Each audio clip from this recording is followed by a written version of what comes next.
El sobre temblaba en las pequeñas manos de Miguel. Sus ojos, idénticos a los de mi hijo, brillaban con lágrimas contenidas mientras me lo entregaba. Abuela, mamá no sabe que estoy aquí. Si se entera me castigará, pero necesitaba verte. Su voz apenas un susurro, quebrada por el miedo. Habían pasado 8 meses desde la última vez que pude abrazarlo.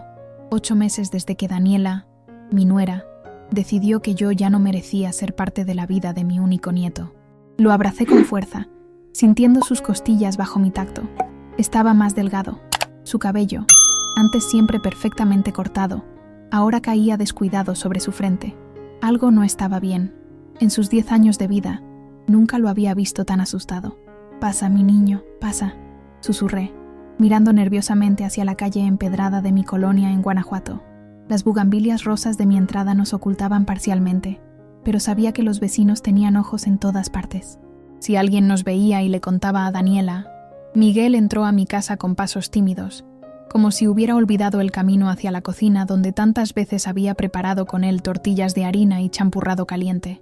Se sentó en la misma silla de siempre, aquella con el cojín bordado que su abuelo Eduardo había traído de Oaxaca antes de fallecer. «Abuela, tienes que leer lo que hay en el sobre», dijo mientras sus dedos jugaban nerviosamente con el borde de la mesa de madera. «Lo encontré en el estudio de mamá, en una caja con llave. Usé el alambre como me enseñaste para abrir candados, ¿te acuerdas?» Claro que me acordaba. Las pequeñas lecciones que le había dado para la vida, antes de que me arrancaran de la suya. Mis manos arrugadas abrieron el sobre con cuidado, como quien desactiva una bomba. Dentro había documentos legales, pero lo que me heló la sangre fue una fotografía. Mi hijo Javier, sonriente, con una mujer que no era Daniela. Al reverso, una fecha, 3 meses antes de su muerte. «¿Quién es ella, abuela?», preguntó Miguel, inclinándose para ver mejor. «No lo sé, mi niño», respondí, aunque una sospecha terrible comenzaba a formarse en mi mente. Entre los papeles, encontré una prueba de ADN.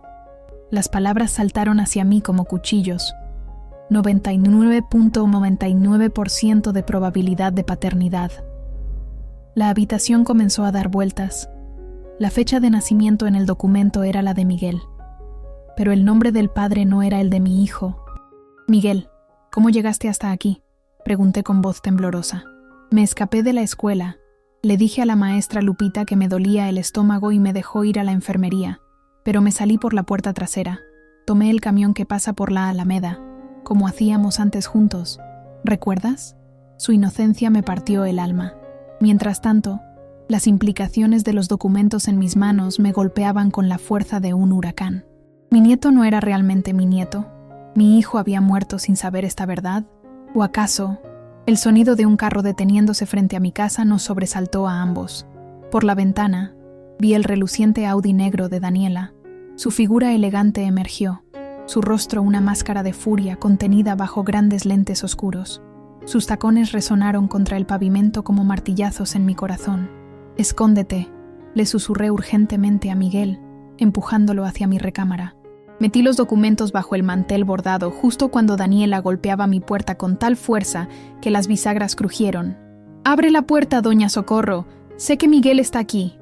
Su voz, siempre tan educada frente a otros, ahora destilaba veneno. Abrí sabiendo que lo que estaba por venir cambiaría nuestras vidas para siempre. Lo que no imaginaba era cuánto. «¿Dónde está mi hijo?», exigió, empujando la puerta y entrando como una tormenta a mi sala, su perfume francés inundando el aire, mezclándose con el aroma de los frijoles que había cocinado más temprano. «Daniela, tenemos que hablar», dije, sosteniendo la mirada a la mujer que había destruido mi relación con mi nieto. La mujer que ahora sabía, guardaba secretos que podrían destruirnos a todos. «No tenemos nada de qué hablar.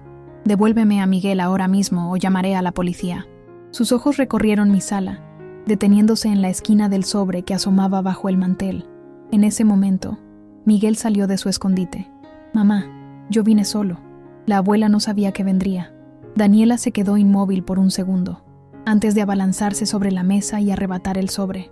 Al ver su contenido, el color abandonó su rostro. Sus ojos se encontraron con los míos, ya no con furia, sino con pánico. «No es lo que piensas», murmuró, pero el temblor de sus manos la delataba. «¿Qué no es lo que pienso, Daniela? ¿Que le has mentido a mi hijo? ¿Que le has mentido a Miguel? ¿Que me has alejado de él porque sabías que eventualmente descubriría la verdad? Miguel nos miraba confundido, sus ojos yendo de una a otra. ¿De qué están hablando? ¿Qué verdad? El silencio que siguió fue como el que precede a un terremoto. Podía sentir que el suelo bajo nuestros pies estaba a punto de abrirse y tragarnos a todos. Tu padre murió creyendo una mentira, dije finalmente. Las palabras salieron de mi boca antes de que pudiera detenerlas. Los ojos de Miguel se llenaron de lágrimas. ¿Qué mentira, abuela? ¿De qué estás hablando?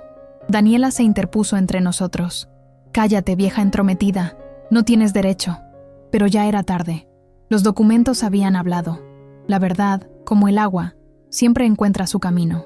Tu madre te ha estado ocultando quién eres realmente, Miguel, dije, sabiendo que estas palabras cambiarían su vida para siempre. Y yo voy a descubrir por qué. Me llamo Socorro Ramírez Vida, de Ontiveros. Tengo 68 años y hasta hace poco creía saberlo todo sobre la vida y sus crueldades. Enviudé hace 12 años cuando Eduardo, mi esposo de 35 años, falleció de un infarto mientras regresaba de su trabajo en la fábrica de zapatos. Me quedé sola en esta casa de tejas rojas en el barrio de San Javier, en Guanajuato, con sus calles empinadas y sus casas coloridas que los turistas tanto fotografían. Pero nunca estuve realmente sola. Tenía a mi hijo Javier, mi orgullo, mi razón de vivir. Él estudió ingeniería en la Universidad de Guanajuato. Siempre fue brillante. Cuando conoció a Daniela Fuentes en una fiesta de la facultad, pensé que la vida me seguía sonriendo. Ella era bonita, educada, de buena familia. Su padre, don Gustavo Fuentes, era dueño de varios hoteles en San Miguel de Allende. Venía de otro mundo, uno de privilegios que nosotros nunca conocimos. Recuerdo el día de su boda en la parroquia de Santiago Apóstol. Yo lloré de felicidad cuando los vi salir entre pétalos de rosa y el sonido de los mariachis. Javier se veía tan apuesto en su traje negro, y ella resplandecía en su vestido blanco como si fuera una princesa de telenovela. Parecía amarlo tanto. Ahora me pregunto si alguna vez lo amó realmente. Miguel nació un año después. Un bebé hermoso con los ojos grandes de su padre y su misma sonrisa. Yo dejé mi trabajo como costurera para ayudar a cuidarlo mientras ellos trabajaban. Daniela había empezado a manejar la expansión de los negocios de su familia en Guanajuato, y Javier consiguió un buen puesto en una empresa constructora. Compraron una casa grande en la zona residencial de Marfil, pero yo seguí en mi casita humilde donde había vivido toda mi vida. Fueron años felices. Miguel crecía sano y fuerte. Yo lo recogía del colegio Montessori todas las tardes, le preparaba la comida, le ayudaba con sus tareas. Le enseñé a hacer papalotes y a jugar canicas como su padre. Le contaba historias de las momias de Guanajuato mientras caminábamos por el Callejón del Beso. Daniela siempre estaba ocupada con sus negocios, pero Javier compensaba su ausencia. Los fines de semana íbamos todos juntos al Jardín de la Unión a escuchar a los mariachis, o hacíamos día de campo en la presa de la Olla.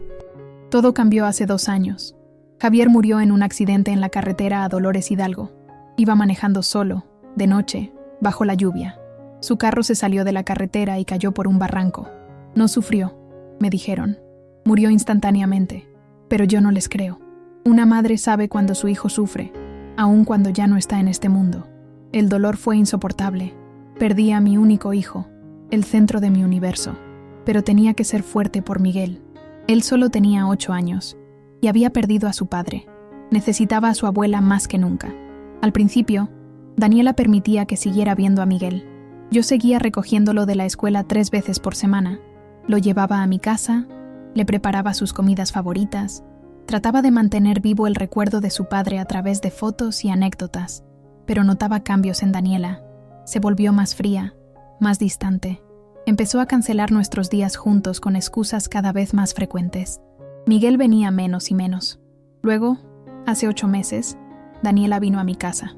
Se sentó en esta misma cocina donde ahora estoy preparando café con manos temblorosas, y me dijo que había decidido que era mejor para Miguel no verme por un tiempo. Está muy apegado a ti, Socorro, y eso no es saludable, me dijo con esa voz suya, suave pero firme, la voz que usa para los negocios. Necesita seguir adelante, no quedarse atrapado en el pasado, rodeado de recuerdos de Javier. Protesté, claro que protesté. Le dije que arrancarle a su abuela era cruel, que Miguel necesitaba estabilidad, que yo era su familia. Ella solo sonrió con esa sonrisa que nunca llega a sus ojos. Yo soy su familia ahora, Socorro, su única familia, y sé lo que es mejor para él. No tuve fuerzas para pelear. ¿Qué podía hacer yo? Soy solo una viuda de edad avanzada, con una pensión mínima. Ella tiene dinero, influencias, abogados. Me amenazó veladamente con llevar a Miguel lejos si yo causaba problemas, así que me resigné. Lloraba todas las noches abrazando el suéter pequeño que Miguel había dejado en mi casa la última vez que vino. Llamaba al teléfono de Daniela, pero nunca contestaba. Intenté acercarme a la escuela de Miguel, pero me dijeron que habían dado instrucciones específicas de no dejarme verlo. Incluso envié cartas que no sé si alguna vez llegaron a sus manos. Mi rutina se volvió gris. Me levanto al amanecer, barro el patio con sus macetas de geranios que ya nadie admira, preparo café para una sola persona, veo telenovelas que no me interesan, hago un poco de costura por encargo para las vecinas. Los domingos voy a misa en el templo de Belén y pido por mi nieto, por mi hijo que ya no está, incluso por Daniela, para que ablande su corazón. Algunos días camino hasta la escuela de Miguel, me quedo en la esquina, escondida tras un árbol de jacaranda, con la esperanza de verlo salir, aunque sea de lejos. A veces lo logro, y mi corazón se encoge al notar lo mucho que ha crecido, como su rostro ha perdido la redondez infantil. Una vez nuestras miradas se cruzaron. Él me sonrió brevemente antes de que la asistente de Daniela lo metiera rápidamente al carro. Ese día volví a casa, y lloré hasta quedarme dormida. Y ahora esto.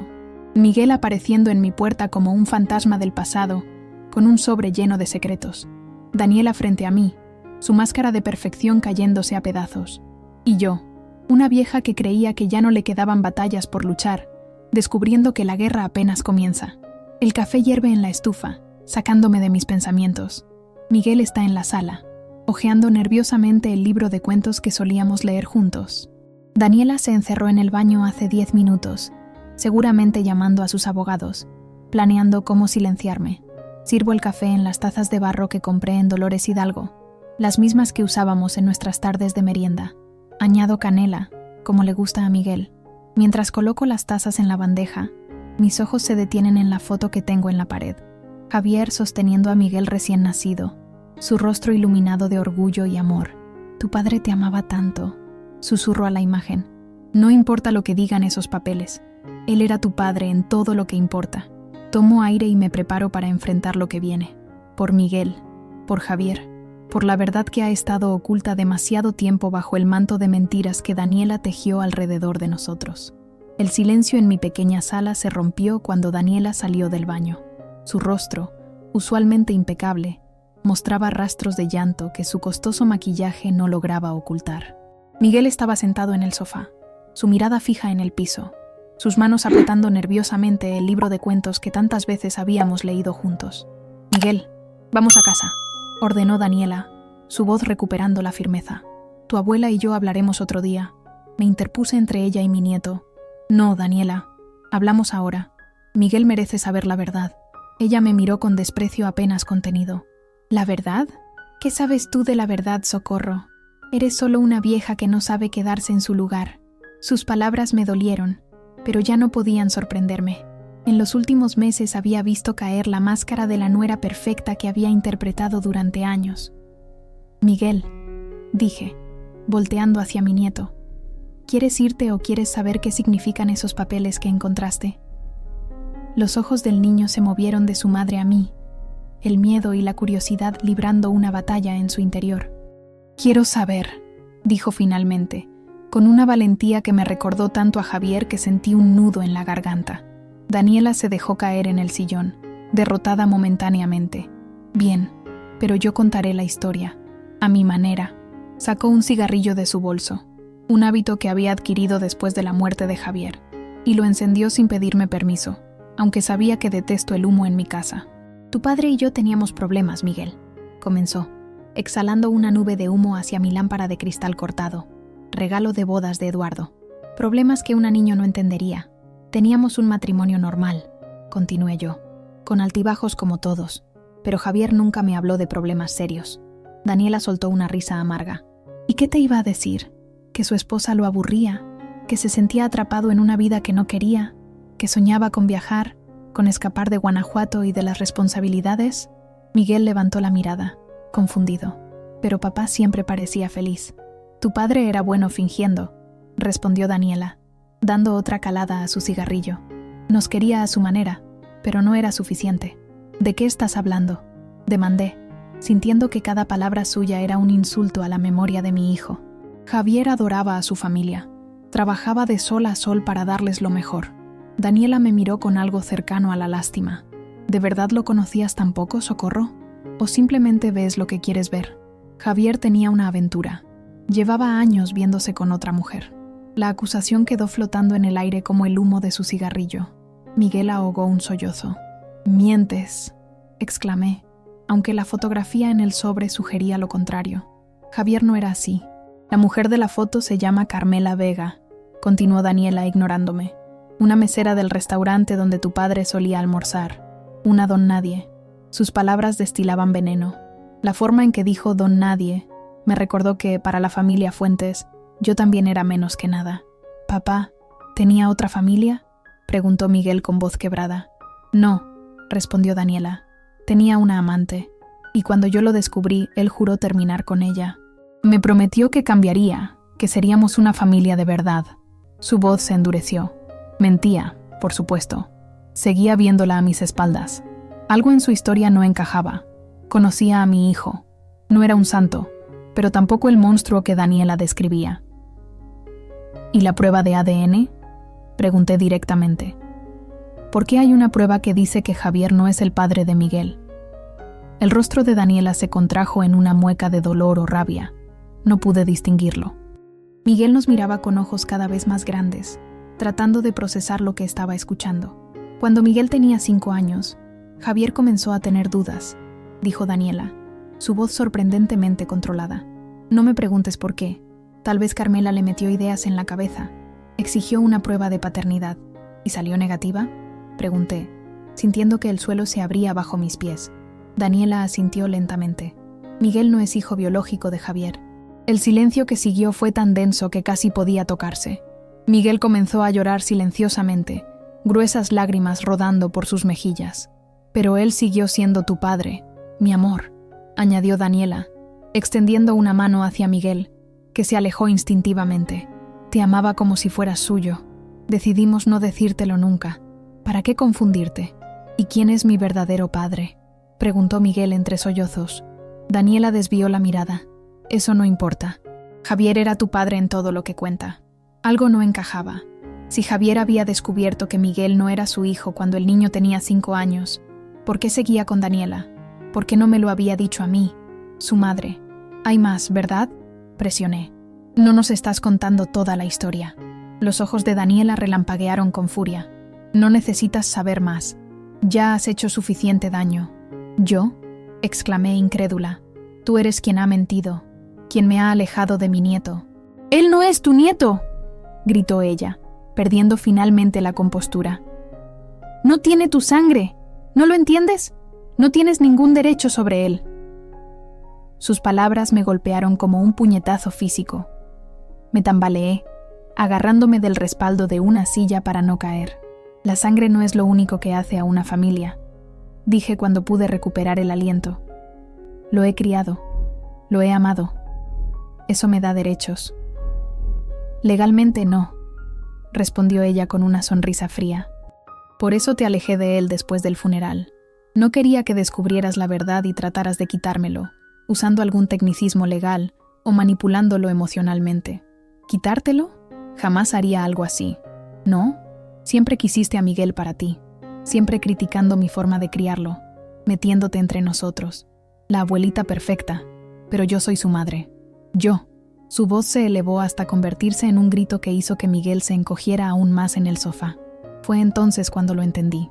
No me había alejado para proteger a Miguel, o por los motivos que había mencionado antes.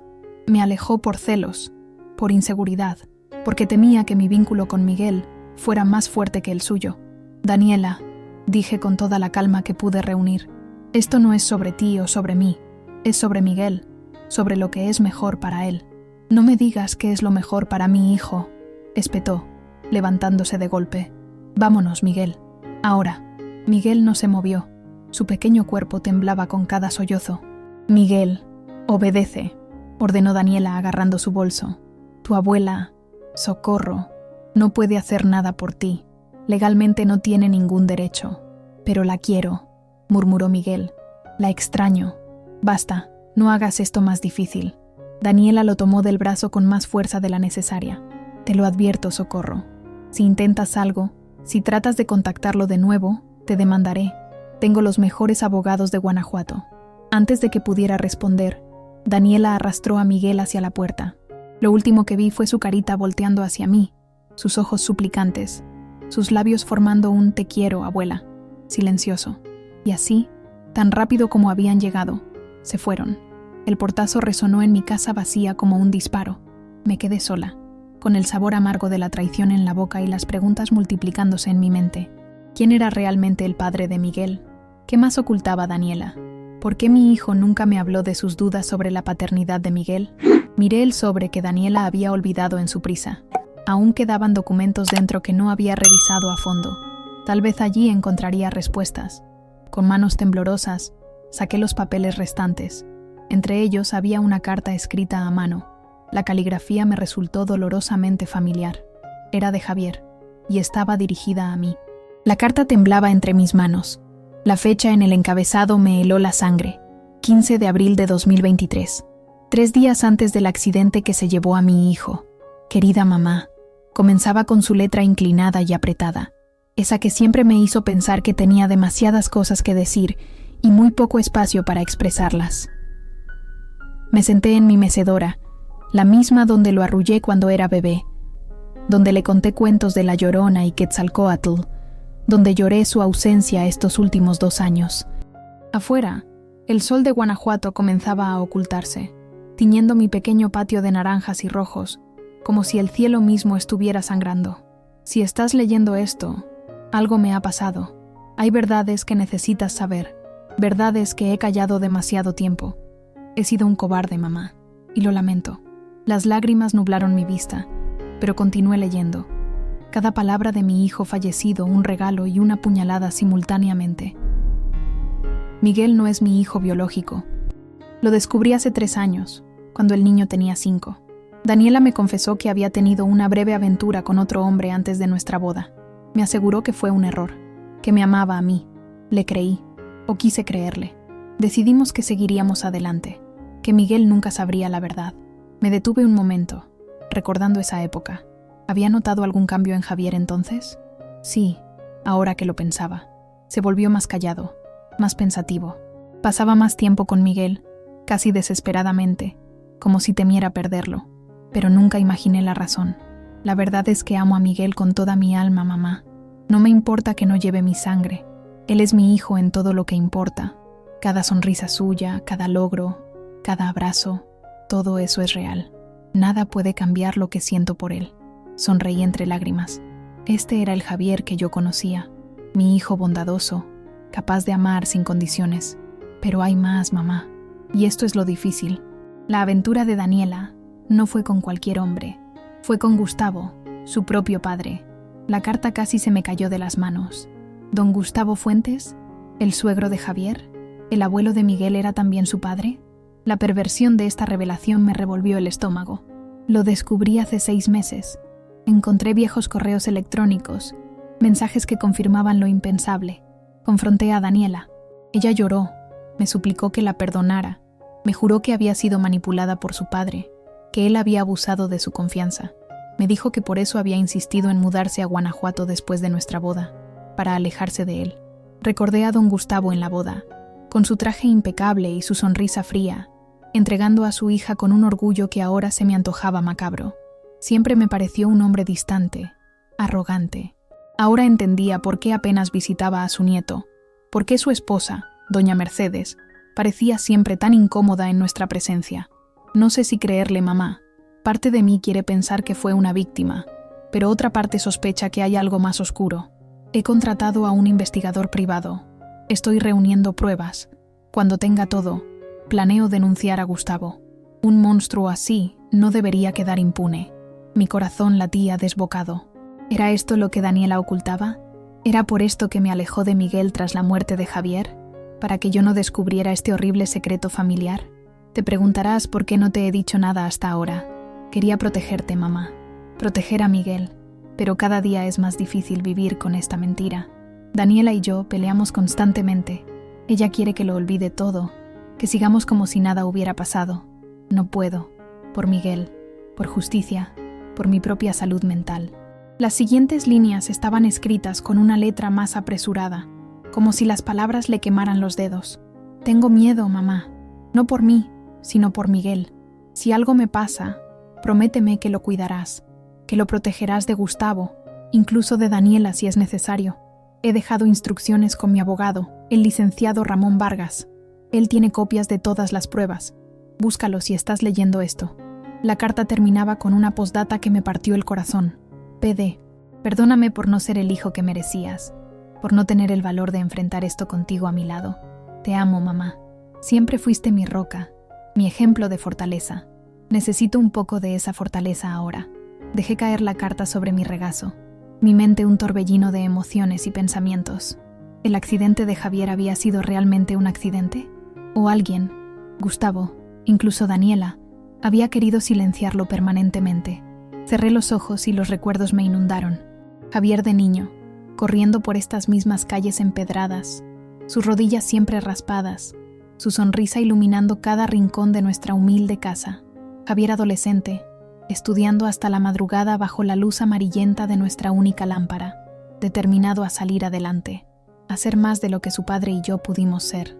Javier, hombre, sosteniendo a su hijo recién nacido con una mezcla de terror y adoración en la mirada. Recordé cómo Eduardo y yo criamos a Javier, con poco dinero pero mucho amor, trabajando turnos dobles en la fábrica de zapatos para comprarle libros, ahorrando cada peso para su educación, las navidades austeras pero llenas de risas, los cumpleaños con pasteles pequeños pero hechos con tanto cariño. Cuando Javier entró a la universidad, fue el primer ontiveros en pisar una facultad. Eduardo lloró de orgullo esa noche, aunque trató de ocultarlo. Nuestro muchacho va a llegar lejos, Socorro, me dijo, más lejos que nosotros. Y había llegado lejos, ciertamente. Se había casado con una Fuentes, había tenido un buen empleo, una casa bonita, pero ¿a qué precio? ¿Qué precio tan terrible? Recordé también cuando Miguel nació, cómo me llamaron a las 3 de la madrugada para avisarme que Daniela estaba en trabajo de parto, cómo tomé 3 camiones para llegar al hospital privado donde ella insistió en dar a luz, cómo sostuve a ese bebé, envuelto en una manta azul, y sentí que mi corazón se expandía para albergar un amor nuevo e inmenso. Tu abuela está aquí, le susurré al oído. Siempre estaré aquí para ti. Desde ese día, Miguel se convirtió en el centro de mi vida. Lo cuidaba cuando Daniela volvió al trabajo, apenas 2 meses después del parto. Le cantaba las mismas canciones que a Javier. Le enseñé a caminar, a hablar, a reconocer las letras. Su primera palabra fue abue, no mamá, algo que Daniela nunca me perdonó del todo. Cuando Miguel enfermaba, era yo quien pasaba las noches en vela, poniendo paños fríos en su frente cuando tenía fiebre, preparándole tés de manzanilla para el estómago, contándole historias para distraerlo del dolor. Daniela llamaba, por supuesto, pero siempre había una reunión importante, un cliente que no podía esperar. Una vez, cuando Miguel tenía 4 años, se cayó jugando en mi patio y se abrió la frente. Lo llevé corriendo al hospital, sosteniéndolo mientras le ponían 5 puntos. Llamé a Daniela, pero no contestó. Llamé a Javier, que dejó todo para venir, pálido de preocupación. Daniela apareció 3 horas después, cuando todo había pasado, elegante en su traje de ejecutiva, oliendo a perfume caro y disculpas ensayadas. Tal vez fue allí cuando comenzó a resentirme, a verme como una amenaza, porque Miguel corría a mis brazos cuando estaba triste, porque me contaba sus secretos, sus miedos, sus sueños, porque conmigo podía ser simplemente un niño, no el heredero de los Fuentes que ella estaba moldeando. Ahora, mientras la noche caía sobre Guanajuato y las luces de la ciudad comenzaban a brillar en la distancia, entendía tantas cosas. La frialdad de Daniela, su insistencia en alejarme de Miguel tras la muerte de Javier, su pánico cuando vio los documentos. Javier había muerto tratando de proteger a su hijo, a nuestro Miguel. Y ahora me tocaba a mí continuar su lucha. Me levanté con una nueva resolución. Ya no era solo la viuda Ontiveros, la anciana solitaria que bordaba manteles para sobrevivir. Era Socorro Ramírez, una mujer que había enfrentado la pobreza, la viudez, la pérdida de un hijo, y sobrevivido. Por primera vez en meses, sentí que volvía a respirar. Tenía un propósito, tenía una misión, y ni Daniela ni Gustavo Fuentes me detendrían. Miguel merecía la verdad, merecía protección, merecía una familia que lo amara sin condiciones, sin secretos, sin la oscuridad que había envenenado la casa de los Fuentes por generaciones. Tomé la carta de Javier, la doblé cuidadosamente y la guardé cerca de mi corazón. Mañana buscaría al licenciado Ramón Vargas. Mañana comenzaría mi lucha. Esta noche lloraría una última vez por mi hijo perdido, por el tiempo robado con mi nieto, por las mentiras que habían destruido nuestra familia. Pero mañana sería otro día. La mañana siguiente amaneció con una llovizna fina, típica de Guanajuato en esta época del año. Me vestí con mi mejor conjunto, una falda gris, una blusa blanca con bordados que yo misma había hecho, y el chal negro que Eduardo me regaló en nuestro último aniversario. Quería verme digna, respetable, no la vieja loca que seguramente Daniela ya estaba describiendo a sus abogados. El despacho del licenciado Ramón Vargas estaba en el centro, cerca de la Basílica, un edificio colonial restaurado con un discreto letrero de bronce en la entrada. Llegué temprano, después de tomar 2 camiones y caminar varias cuadras bajo la lluvia que arreciaba. La recepcionista, una joven con lentes y aire eficiente, me miró con ese desdén que la gente reserva para los ancianos que parecen desorientados. «¿En qué puedo ayudarla, señora?», preguntó sin levantar completamente la vista de su computadora. «Necesito ver al licenciado Vargas. Es urgente. Soy Socorro Ramírez, madre de Javier Ontiveros». Al mencionar el nombre de mi hijo, la expresión de la joven cambió sutilmente. «El licenciado Vargas está en una reunión. ¿Tiene cita?». «No, pero mi hijo me dejó instrucciones de buscarlo. Es sobre...». Bajé la voz. «Es sobre el caso que estaban trabajando juntos». La joven me miró con más atención. «Espere un momento». Desapareció por un pasillo y regresó minutos después. «El licenciado la verá en 15 minutos. ¿Gusta tomar asiento?». Me senté en uno de los sillones de cuero, incómoda entre tanto lujo. Las paredes estaban decoradas con diplomas enmarcados y fotografías del licenciado Vargas con personas importantes. En una de ellas, reconocí a don Gustavo Fuentes. Mi estómago se contrajo. Finalmente, la joven me condujo a una oficina amplia con vista a la Basílica. El licenciado Vargas, un hombre de unos 50 años con entradas prominentes y lentes de montura gruesa, se levantó para saludarme. «Señora Ontiveros, qué sorpresa. Por favor, tome asiento». Me senté, sosteniendo con fuerza mi bolso donde llevaba la carta de Javier. «Licenciado, vengo porque mi hijo me dejó instrucciones de buscarlo si algo le pasaba. Él estaba investigando algo importante». El rostro del abogado permaneció impasible, pero noté que sus dedos tamborileaban nerviosamente sobre el escritorio. «Lamento la muerte de su hijo, señora. Fue una tragedia». «No fue una tragedia, licenciado. Cada vez estoy más convencida de que no fue un accidente». El abogado se removió en su asiento. «Son acusaciones muy serias, señora Ontiveros». Saqué la carta de Javier y se la tendí. «Mi hijo me escribió esto días antes de morir. Menciona que usted tiene pruebas sobre Gustavo Fuentes y la verdadera paternidad de Miguel». Vargas tomó la carta con dedos que temblaban ligeramente. La leyó con expresión grave. «¿Dónde encontró esto?», preguntó finalmente. «Mi nieto vino a verme ayer.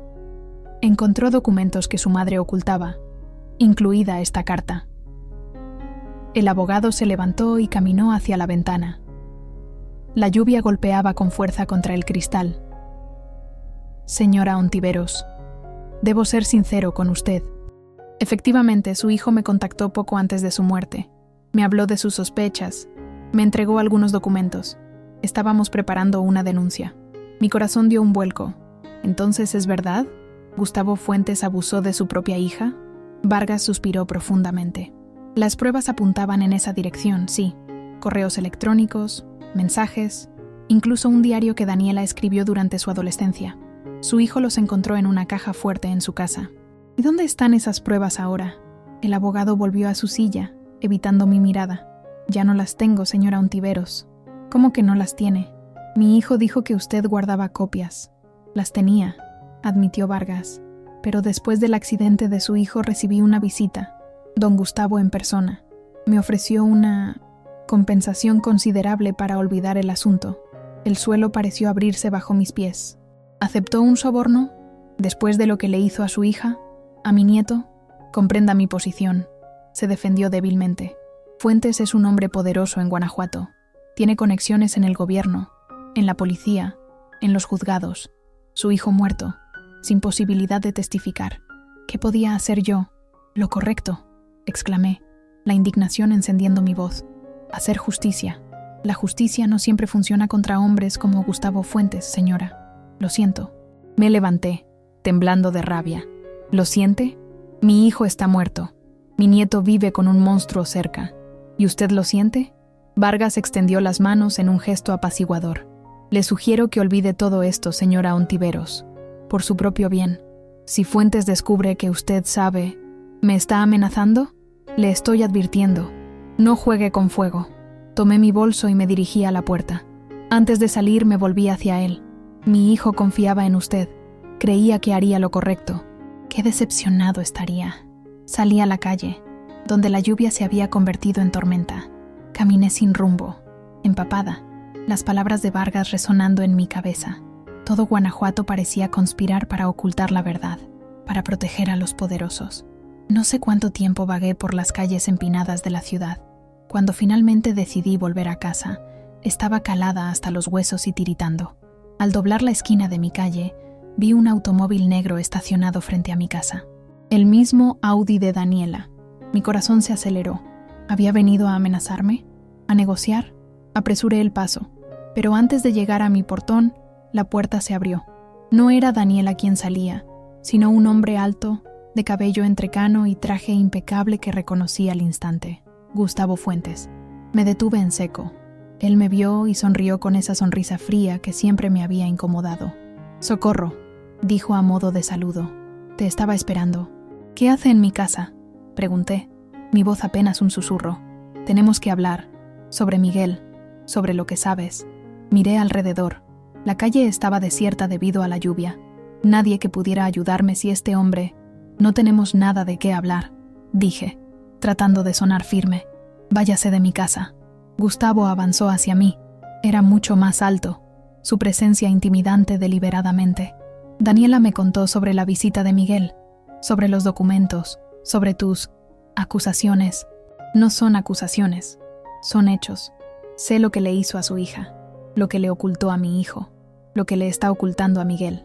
Su rostro se endureció. «Cuidado con lo que dices, Socorro. Las calumnias son un delito grave». «¿Calumnias?» Tengo la carta de mi hijo. Sé que él descubrió la verdad y estaba preparando una denuncia. ¿Por eso lo mataron? ¿Porque iba a exponerlo?» Gustavo soltó una risa seca. ¿Matarlo? Tu hijo murió en un accidente. Un trágico accidente. ¿Como el que podría pasarme a mí si sigo indagando? ¿Es eso una amenaza? Se acercó más, su aliento a coñac golpeando mi rostro. Tómalo como quieras, pero si valoras lo poco que te queda, olvidarás todo este asunto. ¿Y dejar que mi nieto siga en peligro? Jamás. Miguel no es tu nieto, escupió con desprecio. No lleva la sangre de tu hijo, lleva la suya, ¿no es cierto? Su propia hija. ¿Cómo pudo? Por un instante, vi algo oscuro cruzar su mirada. Luego se recompuso. No sabes de lo que hablas, vieja loca, pero te lo advierto. Si intentas contactar a Miguel de nuevo, si hablas con alguien sobre estas fantasías tuyas, lo lamentarás. Ya no tengo nada que perder, respondí, sorprendida por mi propia valentía. Mi hijo está muerto. Me han quitado a mi nieto. ¿Qué más pueden hacerme? Gustavo sonrió nuevamente, pero esta vez con una malicia que me heló la sangre. Hay muchas formas de hacer sufrir a una persona, Socorro. Créeme, soy experto. Se dio la vuelta y caminó hacia su automóvil. Antes de subir, añadió, «Por cierto, he estado dentro de tu casa. Bonitos recuerdos los que guardas de Javier y Miguel. Sería una pena que algo les pasara». El automóvil arrancó, dejándome bajo la lluvia, temblando no solo de frío sino de miedo y rabia. Entré a mi casa y cerré con llave. Todo parecía en orden, pero me sentía violada, sabiendo que ese hombre había estado entre mis cosas, tocando las fotografías de mi familia, los juguetes de Miguel que aún conservaba, los libros de Javier. Me dejé caer en el sofá, empapada, derrotada. Las amenazas de Gustavo resonaban en mis oídos. ¿Qué podía hacer yo, una viuda pobre, contra el imperio de los Fuentes, contra su dinero, sus conexiones, su poder? Las lágrimas comenzaron a caer por mis mejillas, mezclándose con las gotas de lluvia. Había fallado a Javier, había fallado a Miguel. No podía protegerlos, no podía hacer justicia. El teléfono sonó, sobresaltándome. Casi nunca recibía llamadas. Con mano temblorosa, levanté el auricular. «Bueno, abuela».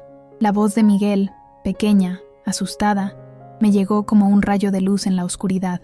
«Miguel, mi niño, ¿estás bien? ¿Dónde estás?» «En la escuela. Estoy usando el teléfono de la enfermería». Le dije a la enfermera que me dolía el estómago. «No deberías estar llamándome, mi amor. Tu madre, tu abuelo». «Lo sé», interrumpió, «pero tenía que advertirte. Escuché a mamá y al abuelo hablando. Van a hacerte algo malo, abuela. El abuelo dijo que te daría una lección, como a papá». Mi sangre se congeló en mis venas. ¿Como a tu papá? ¿Qué dijo exactamente? No escuché todo, pero dijo que te silenciaría como silenció a papá cuando descubrió la verdad. Abuela, tengo miedo. Las piezas se encajaron finalmente. No había sido un accidente. Gustavo había matado a mi hijo para silenciarlo, para ocultar su abominable secreto. Miguel, escúchame, dije con una calma que no sentía. No te preocupes por mí. Voy a estar bien, pero necesito que tú estés a salvo. No les dejes ver que sabes algo. Pero abuela, prométemelo, Miguel. Actúa normal, ve a clase, haz tu tarea, y no vuelvas a llamarme así. Es peligroso, te prometo. Pero, ¿qué vas a hacer? Buena pregunta. ¿Qué podía hacer? La policía no me creería. La justicia estaba comprada. Vargas me había traicionado. Estaba sola. Voy a buscar ayuda, dije finalmente. Hay personas buenas en este mundo, Miguel. Personas que nos ayudarán. Te quiero, abuela, dijo, su voz quebrándose. No quiero que te pase nada malo. Y yo te quiero a ti, mi cielo. Más que a nada en este mundo. Todo va a estar bien, te lo prometo. Colgué, sabiendo que era una promesa que tal vez no podría cumplir. Pero en ese momento, mientras la tormenta azotaba mi pequeña casa y las sombras de la tarde se alargaban, tomé una decisión. No me rendiría. No dejaría que Gustavo Fuentes ganara. No permitiría que el sacrificio de Javier fuera en vano.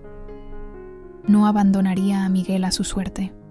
Aunque tuviera que enfrentarme sola a toda la familia Fuentes, aunque tuviera que luchar contra todo Guanajuato, aunque me costara la vida como le costó a mi hijo, la verdad saldría a la luz, y Miguel estaría a salvo. Era lo único que importaba ahora. Esa noche no dormí. Cada crujido de mi vieja casa me sobresaltaba, imaginando a los secuaces de Gustavo Fuentes entrando para darme una lección. Coloqué una silla contra la puerta, cerré todas las ventanas, dejé las luces encendidas y esperé. Mientras las horas pasaban, revisé cada palabra de la carta de Javier una y otra vez. Traté de recordar cada detalle de nuestras últimas conversaciones, buscando pistas que hubiera pasado por alto. Y sobre todo, pensé, al amanecer, había tomado mi decisión. Si Gustavo creía que podía asustarme, si pensaba que me quedaría en un rincón temblando de miedo, estaba muy equivocado. No era la misma Socorro que había bajado la cabeza ante Daniela cuando me prohibió ver a mi nieto. Esa Socorro había muerto junto con las ilusiones de una familia unida. La mujer que se levantó esa mañana, que se lavó la cara con agua fría y se miró al espejo con determinación, era diferente. Había perdido a mi esposo, había perdido a mi hijo. No perdería también a Miguel. Mi primer paso fue simple pero crucial: hacer copias de la carta de Javier y de los documentos que Miguel había traído. Caminé hasta la papelería de doña Luisa, a 4 cuadras de mi casa. Una mujer robusta con una sonrisa permanente que había sido mi vecina por décadas. «Socorro, qué milagro verte tan temprano», me saludó. «¿Cómo está esa rodilla?» «Mejor, Luisa, gracias. Necesito sacar unas copias, por favor, y que queden bien claras». Mientras la máquina trabajaba, Luisa me miró con curiosidad. «Te ves diferente hoy, comadre. Algo en los ojos». Sonreí débilmente. «La vida da muchas vueltas, Luisa. A veces hay que dar un volantazo para no caer al precipicio».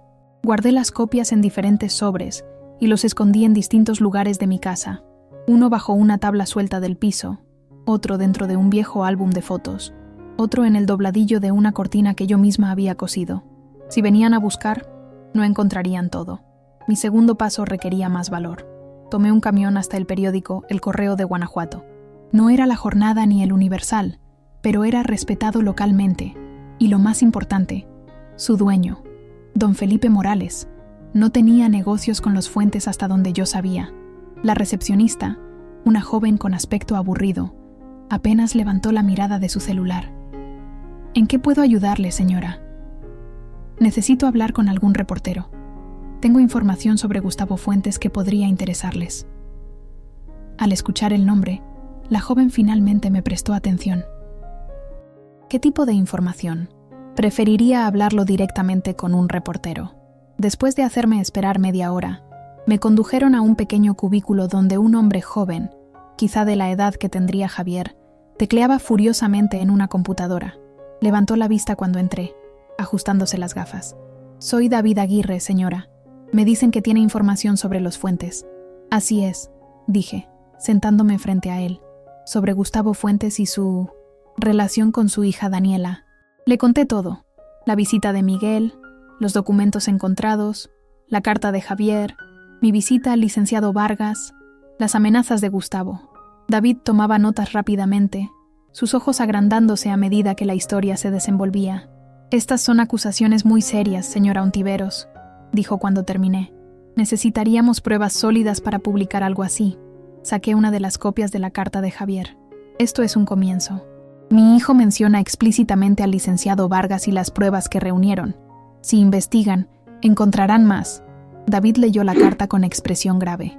¿Y dice que su hijo murió en un accidente poco después de escribir esto? ¿Sospecha que fue asesinado? Mi nieto escuchó a Gustavo decir que me silenciaría como silenció a mi hijo. Saque sus propias conclusiones. El reportero se quitó las gafas y se frotó los ojos. Señora Ontiveros, debo ser sincero con usted. Los Fuentes son anunciantes importantes del periódico.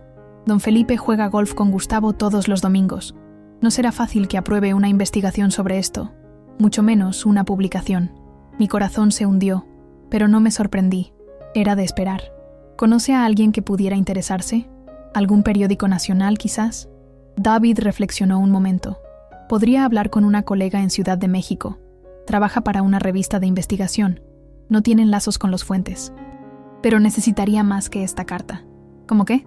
Testimonios, registros, el diario que menciona a su hijo. Algo que corrobore estas acusaciones. Asentí lentamente. Entiendo. ¿Me ayudaría si consigo más pruebas? Lo intentaría, dijo. Y por su tono le creí. Déjeme su número. La contactaré si mi colega muestra interés. Salí del periódico con sentimientos encontrados. No era el respaldo inmediato que esperaba, pero tampoco un rechazo absoluto. Era un comienzo. Mi tercer paso era el más peligroso. Necesitaba pruebas, y sabía dónde podían estar. Tomé un taxi hasta la colonia Marfil, donde Daniela vivía con Miguel en la casa que había compartido con Javier. Una propiedad elegante con jardines impecables y una fuente en la entrada. El chofer me miró con extrañeza cuando le pedí que me dejara a una cuadra. ¿Está segura, señora? Es una zona de casas grandes. No hay nada por aquí para... Estoy segura, lo interrumpí, pagándole con los billetes que había sacado de mi pequeño fondo de emergencias. Vengo a visitar a mi familia. Me bajé y esperé a que el taxi se alejara antes de caminar hacia la casa. Me detuve en la esquina, observando. El auto de Daniela no estaba en la entrada, lo que sugería que había salido, probablemente al trabajo. Miguel estaría en la escuela. Me acerqué con cautela, tratando de parecer una señora inofensiva que pasea por el vecindario. A medida que me aproximaba a la propiedad, los recuerdos me inundaron. Aquí había celebrado cumpleaños de Miguel, comidas familiares, navidades. Aquí había sido feliz, antes de que todo se derrumbara. El plan era simple pero arriesgado. Entrar y buscar el diario que Javier mencionaba, o cualquier otra prueba. ¿Cómo entraría? Aún tenía la llave que Javier me había dado años atrás, para emergencias. Daniela probablemente había cambiado las cerraduras, pero tenía que intentarlo. Para mi sorpresa, la llave funcionó. El interior de la casa estaba en penumbra, las cortinas cerradas. Todo lucía diferente a como lo recordaba. Más frío, más impersonal, como si la ausencia de Javier hubiera vaciado el alma del lugar. Me moví silenciosamente hacia el estudio, donde Miguel había dicho que encontró los documentos. Una habitación elegante con estanterías de caoba, un escritorio masivo y una pequeña caja fuerte disimulada tras un cuadro. Allí estaba la caja que Miguel había mencionado, cerrada, por supuesto. Recordé que Miguel había usado un alambre, como le enseñé para abrir candados simples, pero esto era más sofisticado. Necesitaría la combinación. Intenté fechas significativas: el cumpleaños de Miguel, el aniversario de Daniela y Javier, el cumpleaños de Daniela. Nada funcionaba. Desesperada, probé una última combinación: la fecha de nacimiento de Gustavo. Para mi sorpresa, la caja se abrió con un suave clic. Dentro había documentos legales, joyas, dinero en efectivo y, en el fondo, un cuaderno de cuero rojo. Lo tomé con manos temblorosas y lo hojeé rápidamente. Era un diario, con la caligrafía perfecta de Daniela. Las entradas databan desde su adolescencia hasta poco después de conocer a Javier. No tenía tiempo de leerlo todo ahí. Lo guardé en mi bolso junto con algunos otros documentos que parecían importantes. Cerré la caja y coloqué el cuadro en su lugar. Estaba por salir cuando escuché el sonido de la puerta principal abriéndose. Mi corazón se detuvo por un instante. «Miguel, ¿estás en casa?». La voz de Daniela resonó en el vestíbulo. Había regresado antes de lo esperado. Miré a mi alrededor, buscando desesperadamente una salida. El estudio tenía una ventana que daba al jardín lateral. La abrí lo más silenciosamente que pude y me deslicé por ella, no sin dificultad para mis viejas articulaciones. Me oculté entre los arbustos, agachada, mientras escuchaba a Daniela moverse por la casa. Parecía estar hablando por teléfono. «Sí, papá». La vieja fue al periódico. Uno de nuestros contactos la vio entrar. No creo que logren nada, pero no podemos arriesgarnos. Lo sé. Esta noche me ocuparé de ella personalmente. Un escalofrío recorrió mi espalda. Estaban planeando algo. Tal vez para esta misma noche. Tenía que irme, rápido. Esperé a que Daniela subiera al segundo piso antes de arrastrarme por el jardín hasta la calle. Una vez fuera de la propiedad, caminé lo más rápido que mis piernas me permitían, alejándome de la zona. Tomé un camión de regreso al centro, mi corazón aún latiendo desbocado. En mi bolso llevaba lo que esperaba fueran las pruebas necesarias para proteger a Miguel y hacer justicia para Javier. De vuelta en mi casa, cerré todas las puertas y ventanas y me senté a leer el diario. Lo que encontré confirmó mis peores temores.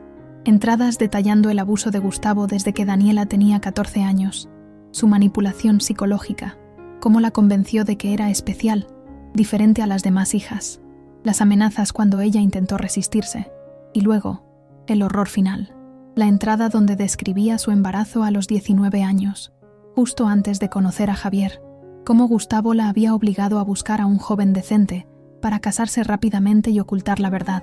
«Javier parece un buen chico», había escrito. «Su familia es humilde, pero él es inteligente y ambicioso. Papá dice que es perfecto, fácil de manipular, desesperado por ser aceptado en nuestro círculo. No le será difícil enamorarlo, hacerle creer que el bebé es suyo». Lágrimas de rabia corrían por mis mejillas. Mi hijo, mi Javier, usado como una pieza en el juego retorcido de los Fuentes. Y Miguel, mi querido Miguel, fruto de algo tan oscuro, tan perverso. Pero también había algo más en las últimas páginas, algo que me dio esperanza. Daniela escribiendo sobre sus sentimientos confusos hacia Javier, hacia Miguel, cómo empezaba a amarlos genuinamente, a pesar del plan original, cómo temía que Gustavo les hiciera daño si Javier descubría la verdad. «Javier merece saberlo», había escrito en la última entrada, fechada aproximadamente cuando Miguel tenía 5 años. «Miguel merece una vida libre de esta sombra, pero tengo miedo. Conozco a mi padre. Sé de lo que es capaz». ¿Era posible que Daniela también fuera, en cierto modo, una víctima? ¿Que estuviera atrapada en una telaraña de manipulación y miedo, como sugería Javier en su carta? Ya no sabía qué pensar, pero de una cosa estaba segura. Tenía que actuar rápido. Daniela y Gustavo vendrían por mí, quizás esta misma noche. Llamé a David, el reportero, y le conté lo que había encontrado. Prometió hablar con su colega de Ciudad de México inmediatamente y venir a mi casa lo antes posible para fotografiar las pruebas. Luego hice la llamada más difícil, a la escuela de Miguel, pidiendo hablar con la enfermera que lo había ayudado antes. Soy la abuela de Miguel Ontiveros. Por favor, necesito que le dé un mensaje. Dígale que su abuela está bien, que tiene lo que necesitaba y que pronto todo estará mejor. Ahora solo quedaba esperar y prepararse. Saqué del fondo de mi armario la vieja escopeta de Eduardo, la que usaba para cazar cuando éramos jóvenes, antes de que la vida en la ciudad y las responsabilidades lo alejaran de ese pasatiempo. Estaba oxidada, pero funcionaba. La limpié y la cargué con las pocas balas que aún conservaba. Me senté en mi mecedora, la escopeta en mi regazo, el diario y los documentos seguros en sus escondites, y esperé. Por primera vez en meses, me sentía viva de nuevo. Asustada, sí, pero viva, lista para luchar. Ya no era la anciana indefensa que todos creían. Era Socorro Ramírez, madre de Javier, abuela de Miguel, y nadie, ni siquiera los poderosos Fuentes, me arrebataría lo que quedaba de mi familia. El sol comenzaba a ponerse sobre Guanajuato, las sombras se alargaban en mi pequeña sala. Afuera, la vida continuaba, niños jugando, vecinos conversando, turistas admirando la belleza de la ciudad. Dentro de mi casa, una batalla estaba a punto de comenzar, y esta vez, yo no sería la víctima. La noche cayó sobre Guanajuato, envolviendo las calles empedradas en sombras y silencio. Desde mi mecedora junto a la ventana, observaba los faroles encenderse uno a uno, como luciérnagas gigantes iluminando el camino para los pocos transeúntes que aún deambulaban. El reloj de pared marcaba las 8 cuando escuché el motor de un automóvil deteniéndose frente a mi casa. Me tensé, aferrando la escopeta. ¿Sería Daniela? ¿Gustavo? ¿Algún matón enviado para darme una lección? Los golpes en la puerta fueron suaves, casi tímidos. No era lo que esperaba. «Señora Ontiveros, soy David, del periódico». Suspiré aliviada y me apresuré a abrir, ocultando la escopeta detrás de la puerta por precaución. David no venía solo. Lo acompañaba una mujer de unos 40 años, con cabello corto y una expresión decidida que me recordó a las periodistas de las películas que investigan conspiraciones gubernamentales. Ella es Elena Mendoza, de la revista Contrapunto en Ciudad de México, explicó David. Voló en cuanto le conté sobre su caso. Elena extendió su mano. Su apretón era firme, seguro. Señora Ontiveros, lo que me ha contado David es extremadamente grave. Necesito ver esas pruebas. Los invité a pasar y cerré la puerta con llave. Les mostré el diario de Daniela, la carta de Javier, los documentos que había tomado de la caja fuerte. Elena los examinó con atención profesional, fotografiándolos meticulosamente con una cámara que parecía demasiado cara para una simple periodista. «Esto es dinamita pura», murmuró después de leer varias entradas del diario.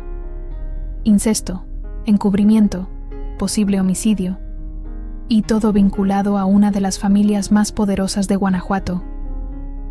«¿Crees que podemos publicarlo?», preguntó David nervioso pero excitado. «No en tu periódico local, obviamente, pero en Contrapunto sí, respaldado por una investigación adicional».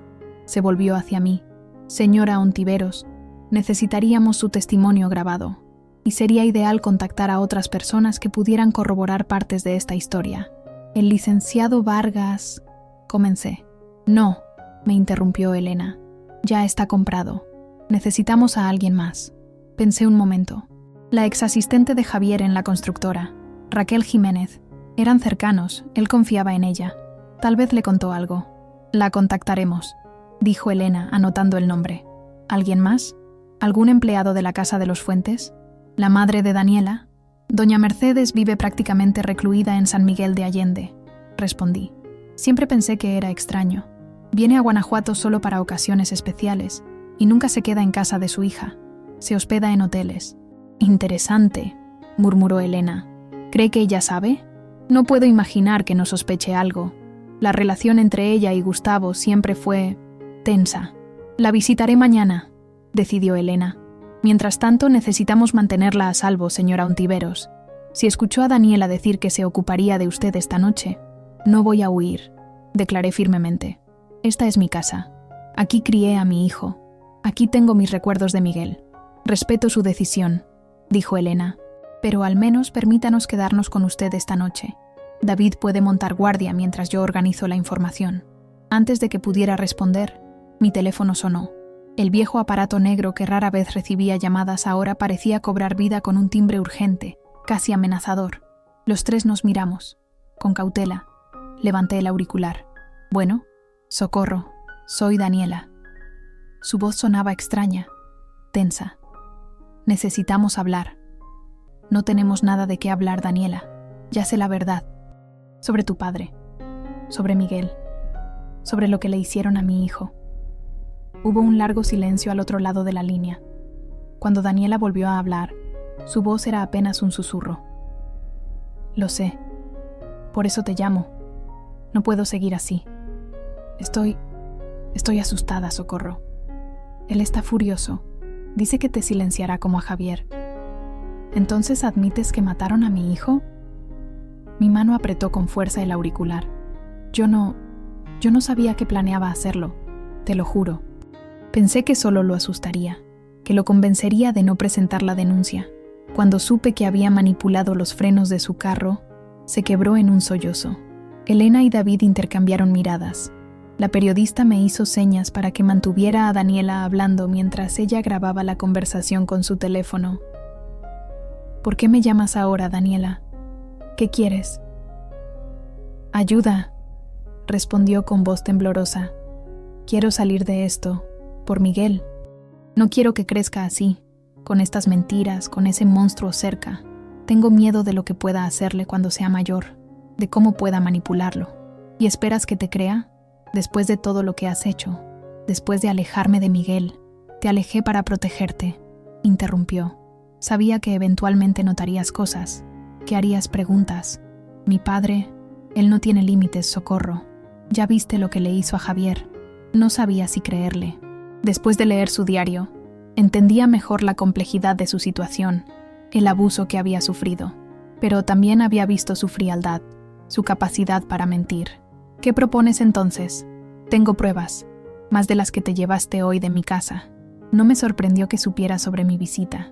Grabaciones, conversaciones entre mi padre y el hombre que saboteó el carro de Javier, transferencias bancarias, todo. «¿Y por qué las guardaste?»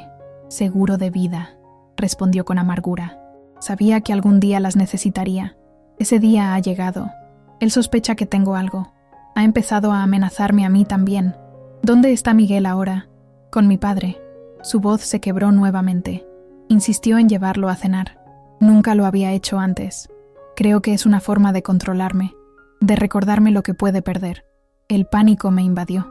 Miguel solo con Gustavo, el depredador con su presa. «Necesitamos actuar ya», dije mirando a Elena y David. «¿Dónde podemos encontrarnos?» «En la presa de la olla, en 1 hora. Vendré con Miguel. Trae a quien sea que esté contigo ahora. Sé que no estás sola». Colgó antes de que pudiera responder. Los tres nos miramos en silencio. «Podría ser una trampa», advirtió David. «O podría estar diciendo la verdad», contraargumentó Elena. «Si tiene las pruebas que menciona». «No me importan las pruebas ahora», interrumpí. «Solo me importa Miguel.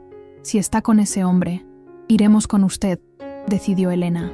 «Pero necesitamos un plan B y alertar a las autoridades». «¿A qué autoridades?», pregunté con amargura. «La policía local está en el bolsillo de los Fuentes. Tengo contactos en la Fiscalía General en Ciudad de México», dijo Elena, tecleando rápidamente en su teléfono. «Les enviaré lo que tenemos hasta ahora, para que estén preparados». Mientras Elena hacía llamadas y David vigilaba por la ventana, yo intentaba calmar mi corazón desbocado. La posibilidad de ver a Miguel pronto, de sacarlo de las garras de Gustavo, me llenaba de esperanza y terror a partes iguales. Guardé el diario y la carta de Javier en mi bolso. Miré la vieja escopeta, considerando si llevarla. Finalmente decidí que no. Esta batalla no se ganaría con violencia. Salimos en el auto de Elena hacia la presa de la olla, un lugar que solía ser de felicidad para nuestra familia. ¿Cuántos domingos había pasado allí con Javier, Daniela y Miguel, comiendo elotes asados y paseando en lancha? «¿Cómo es este lugar?», preguntó Elena mientras conducía. «Un embalse rodeado de áreas verdes», explicó David. «Populares para picnics familiares durante el día, pero bastante solitario de noche. Perfecto para una emboscada», murmuró Elena. «O para un intercambio discreto», añadí, queriendo creer en Daniela por el bien de Miguel. Llegamos 15 minutos antes de la hora acordada. El lugar estaba desierto. iluminado tenuemente por farolas dispersas que proyectaban sombras fantasmales sobre el agua oscura. Elena estacionó en un punto con buena visibilidad y apagó el motor. «Esperemos aquí. David, quédate en el auto. Motor encendido. Listo para salir rápidamente si es necesario. Señora Ontiveros, usted y yo caminaremos hasta el punto de encuentro cuando lleguen». Asentí, mi mirada fija en el camino de entrada, esperando ver el auto de Daniela en cualquier momento. Cuando finalmente apareció, no era el Audi negro que esperaba, sino una camioneta gris que no reconocí. Se detuvo a unos 50 metros de nosotros. «Algo no está bien», murmuró Elena, tensándose visiblemente. La puerta del conductor se abrió y bajó Daniela, sola. Miró a su alrededor nerviosamente antes de abrir la puerta trasera. Mi corazón dio un vuelco cuando vi a Miguel salir, su pequeña figura recortada contra las luces de la camioneta.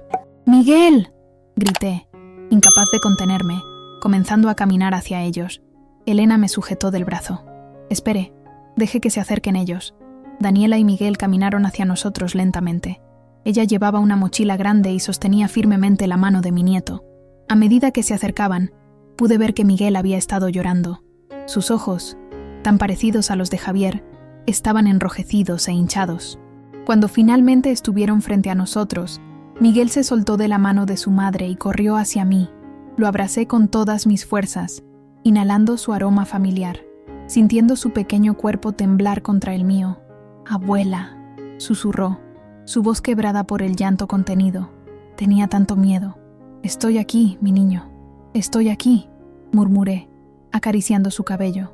Daniela nos observaba con una expresión indescifrable, mezcla de dolor, alivio y algo más que no supe identificar. Extendió la mochila hacia Elena. «Aquí está todo. Las grabaciones, los documentos, las transferencias. Suficiente para hundir a mi padre para siempre». Elena tomó la mochila con cautela. «¿Por qué ahora? ¿Qué cambió?». Daniela miró a Miguel, luego a mí, y finalmente a Elena. Hoy en la cena, mi padre le dijo a Miguel que pronto irían de viaje juntos, solo ellos dos, a un rancho que tiene en Michoacán. Su voz tembló. La misma invitación que me hizo a mí cuando tenía su edad. Fue donde comenzó todo. Un escalofrío me recorrió la espalda. La monstruosidad de Gustavo Fuentes parecía no tener límites. «¿Dónde está él ahora?», preguntó Elena. «En casa, inconsciente», respondió Daniela con una calma inquietante. «Le puse suficientes pastillas para dormir en su coñac para que no despierte hasta mañana. Para entonces estaremos lejos». «¿Estaremos?», pregunté confundida. «Miguel y yo no podemos quedarnos en Guanajuato. No después de esto. No cuando la verdad salga a la luz». Miró a su hijo con tristeza. «He preparado todo para irnos esta misma noche». «¿Y yo?». Mi voz sonaba pequeña, vulnerable. «¿Volverás a separarnos?». Daniela negó lentamente. «No, eso fue un error terrible que cometí por miedo, por orgullo herido, por tantas razones equivocadas». Respiró hondo. «Quiero que vengas con nosotros, Socorro. Miguel te necesita. Y yo también te necesito». Miré a mi nuera, esta mujer compleja que había sido víctima y victimaria, que había amado y traicionado, que había ocultado la verdad y ahora la revelaba a riesgo de perderlo todo. Antes de que pudiera responder, Elena intervino. «Nadie tiene que huir. Con estas pruebas podemos asegurar que Gustavo Fuentes se enfrente a la justicia. Pueden estar protegidos durante el proceso». «No conoces a mi padre», respondió Daniela con amargura. «Tiene contactos en todas partes. Jueces, políticos, policías. Incluso si va a prisión eventualmente, sus aliados nos harán la vida imposible». «¿Y qué hay de la justicia para Javier?», pregunté, aferrándome aún a Miguel. «¿Qué hay de la verdad?». «La verdad está en esa mochila», dijo Daniela, señalando lo que había entregado a Elena. «Ustedes pueden hacer que se sepa. Nosotros necesitamos un nuevo comienzo». En ese momento, Miguel levantó su rostro de mi abrazo. «No quiero irme sin la abuela», declaró con una firmeza sorprendente para su edad. «Y no quiero huir. Quiero que el abuelo pague por lo que le hizo a papá». Daniela pareció sorprendida por la determinación de su hijo. «Miguel, es complicado».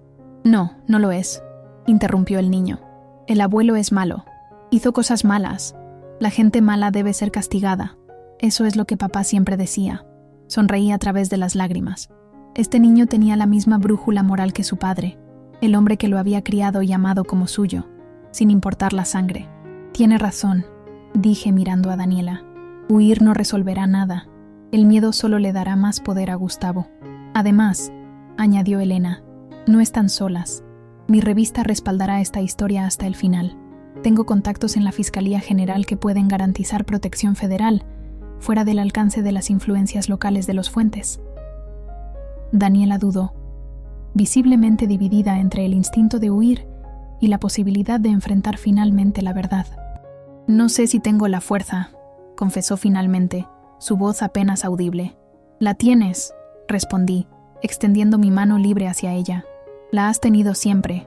Sobreviviste, protegiste a Miguel, y ahora, finalmente, estás eligiendo la verdad. Nuestras miradas se encontraron en la penumbra de la noche guanajuatense. Años de desconfianza, rencor y dolor flotaban entre nosotras, pero también algo nuevo, frágil, la posibilidad de sanar, de reconstruir, de crear una familia verdadera desde las cenizas de tantas mentiras. Daniela tomó mi mano. Miguel nos abrazó a ambas, y en ese momento, bajo las estrellas que habían presenciado tanto dolor, sentí que Javier sonreía desde donde estuviera. La verdad, su verdad, finalmente saldría a la luz. El amanecer nos encontró en un hotel a las afueras de León. Elena había insistido en que no volviéramos a nuestras casas esa noche, por seguridad. David había regresado a Guanajuato para mantener un ojo en las reacciones de los Fuentes, cuando descubrieran la desaparición de Daniela y Miguel, mientras Elena organizaba el contraataque. La habitación era modesta pero limpia, con 2 camas grandes donde Miguel había dormido entre Daniela y yo, como si nuestros cuerpos formaran una fortaleza para protegerlo. Ahora él desayunaba pan dulce y chocolate caliente frente al televisor, momentáneamente ajeno a la tormenta que se avecinaba. Daniela y yo nos sentamos en la pequeña mesa junto a la ventana, observando el tráfico matutino mientras Elena hablaba por teléfono en el pasillo. Nunca pensé que estaríamos así, comentó Daniela, mirando su taza de café intacta. Las dos, unidas. La vida da muchas vueltas, respondí, y ahora tenemos un propósito común. Daniela asintió lentamente. Proteger a Miguel y honrar la memoria de Javier. Un silencio cargado de significado se instaló entre nosotras. Había tanto por decir, tanto por perdonar, tanto por entender. Leí tu diario, confesé finalmente. Lo que tu padre te hizo. Ella desvió la mirada, sus dedos aferrándose a la taza con tanta fuerza que temí que se rompiera. No quiero tu lástima, Socorro. No es lástima lo que siento, respondí con honestidad. Es indignación, dolor, y sí, también culpa por no haberlo notado. ¿Y cómo podrías haberlo notado? Los Fuentes somos expertos en mantener apariencias. Su risa amarga resonó en la pequeña habitación. El respetado empresario hotelero, la familia perfecta, todo era una fachada. ¿Tu madre sabía? Daniela se encogió de hombros. Creo que sí, a su manera, pero eligió no ver. Es más fácil, ¿no? Mirar hacia otro lado. Pensé en doña Mercedes, siempre distante, siempre con esa expresión de dolor contenido. Ahora entendía por qué. ¿Javier lo sabía todo? ¿Desde el principio? No, respondió Daniela, mirando a Miguel para asegurarse de que seguía distraído con el televisor. Al principio solo sabía que Miguel no era su hijo biológico. Le dije que había tenido una aventura con un compañero de universidad. Lo aceptó, me perdonó. Era demasiado bueno. Su voz se quebró. Demasiado bueno para mí. Te amaba, dije simplemente. Y yo a él, más de lo que nunca planeé. Se suponía que solo sería un arreglo conveniente, una fachada para ocultar lo otro. Pero Javier era diferente a cualquier hombre que hubiera conocido. Genuino, honesto. ¿Cuándo descubrió la verdad completa? Hace aproximadamente 2 años. Encontró viejos correos entre mi padre y yo, mensajes que evidenciaban la naturaleza de nuestra relación. Tomó un sorbo de café, como buscando fuerzas. Estaba destrozado, furioso, no conmigo, sino con mi padre. Quería denunciarlo inmediatamente, pero le supliqué que esperara, que pensara en Miguel, en el escándalo, en cómo afectaría su vida. ¿Y aceptó esperar? Por un tiempo, pero seguía investigando, reuniendo pruebas. Consultó con el licenciado Vargas, Contrató a un investigador privado. Se pasó una mano temblorosa por el cabello. Mi padre comenzó a sospechar. Me presionaba para que le dijera qué sabía Javier, qué planeaba. Yo trataba de protegerlos a ambos, de ganar tiempo, hasta que ya no fue posible. Daniela asintió, las lágrimas formándose en sus ojos. Javier me dijo que iba a presentar la denuncia, que tenía suficientes pruebas, que no podía seguir viviendo con ese secreto, que no era justo para Miguel crecer en una familia construida sobre mentiras. Una lágrima rodó por su mejilla. Le conté a mi padre, esperando que entendiera, que aceptara las consecuencias. Fue estúpido, lo sé ahora, y decidió silenciarlo. Dijo que se encargaría. Pensé que hablaría con él, que lo amenazaría, que usaría su influencia para desacreditarlo. Nunca imaginé. Se detuvo, incapaz de continuar. ¿Cómo te enteraste de que había manipulado los frenos? Lo escuché hablando por teléfono con el mecánico que lo hizo. Se jactaba de lo limpio que había sido, de cómo todos creerían que fue un accidente. Su voz se endureció. Lo grabé. Esa grabación está entre las pruebas que le di a Elena. Elena entró en ese momento, su expresión seria pero decidida. Tengo noticias. La Fiscalía General ha asignado un equipo especial al caso. Un fiscal, 2 investigadores y protección las 24 horas. Se sentó con nosotras. David me acaba de informar que Guanajuato es un hervidero de rumores. Gustavo Fuentes ha reportado la desaparición de Daniela y Miguel. Está movilizando a la policía local. ¿Pueden encontrarnos aquí?, preguntó Daniela alarmada. No por ahora. El hotel está a nombre de mi revista y usé identificación falsa para registrarnos. Elena sacó su laptop. Pero no podemos quedarnos mucho tiempo. Necesitamos preparar sus declaraciones oficiales antes de que él controle la narrativa. ¿Qué sugieres?, pregunté. Una entrevista. Las 2, contando la historia completa. La publicaremos simultáneamente con la presentación formal de cargos. Así el caso estará en el ojo público antes de que los Fuentes puedan enterrarlo. Daniela palideció. ¿Tendré que contar todo? No los detalles íntimos, aseguró Elena. Solo lo suficiente para establecer el patrón de abuso, la manipulación, la paternidad de Miguel y el motivo del asesinato de Javier. No sé si puedo, murmuró Daniela. Tomé su mano, sorprendiéndonos a ambas con el gesto. Puedes. Por Miguel, por Javier, por ti misma. Elena continuó. Mientras preparamos todo, estarán bajo protección federal. Tendrán que testificar eventualmente, pero para entonces Gustavo Fuentes ya estará bajo custodia. No subestimes a mi padre, advirtió Daniela. Tiene recursos, contactos. No se rendirá fácilmente. Por eso necesitamos actuar rápido y con contundencia, respondió Elena. La única forma de vencer a un hombre así es exponerlo completamente, quitarle su poder, su reputación, todo lo que valora. Miguel se acercó a nosotras, su rostro infantil sorprendentemente serio. ¿Van a arrestar al abuelo? Nos miramos, inseguras de cómo responderle. Finalmente, fue Daniela quien habló. Sí, mi amor. El abuelo hizo cosas muy malas, cosas que lastimaron a mucha gente, incluyendo a tu papá. Tendrá que responder por eso. Miguel asintió, procesando la información. ¿Y nosotros? ¿Tendremos que irnos de Guanajuato? Por un tiempo, respondió Daniela, hasta que todo se calme. ¿La abuela vendrá con nosotros?, preguntó, mirándome con esos ojos que tanto me recordaban a Javier. Si ella quiere, dijo Daniela, volviéndose hacia mí con una pregunta silenciosa en su mirada. Claro que iré, respondí sin dudar. No pienso separarme de ustedes otra vez. Miguel sonrió, el primer gesto genuino de felicidad que le veía en mucho tiempo. Se sentó en mi regazo, como hacía cuando era más pequeño. Papá estaría contento, dijo con la sabiduría inocente de los niños. Él siempre decía que la familia debe estar unida. El nudo en mi garganta me impidió responder. Daniela también parecía conmovida. Elena nos observaba con una mezcla de respeto y comprensión. Necesitaré fotos, dijo finalmente la periodista, rompiendo el momento emotivo. Para la entrevista. ¿Tienen alguna de Javier?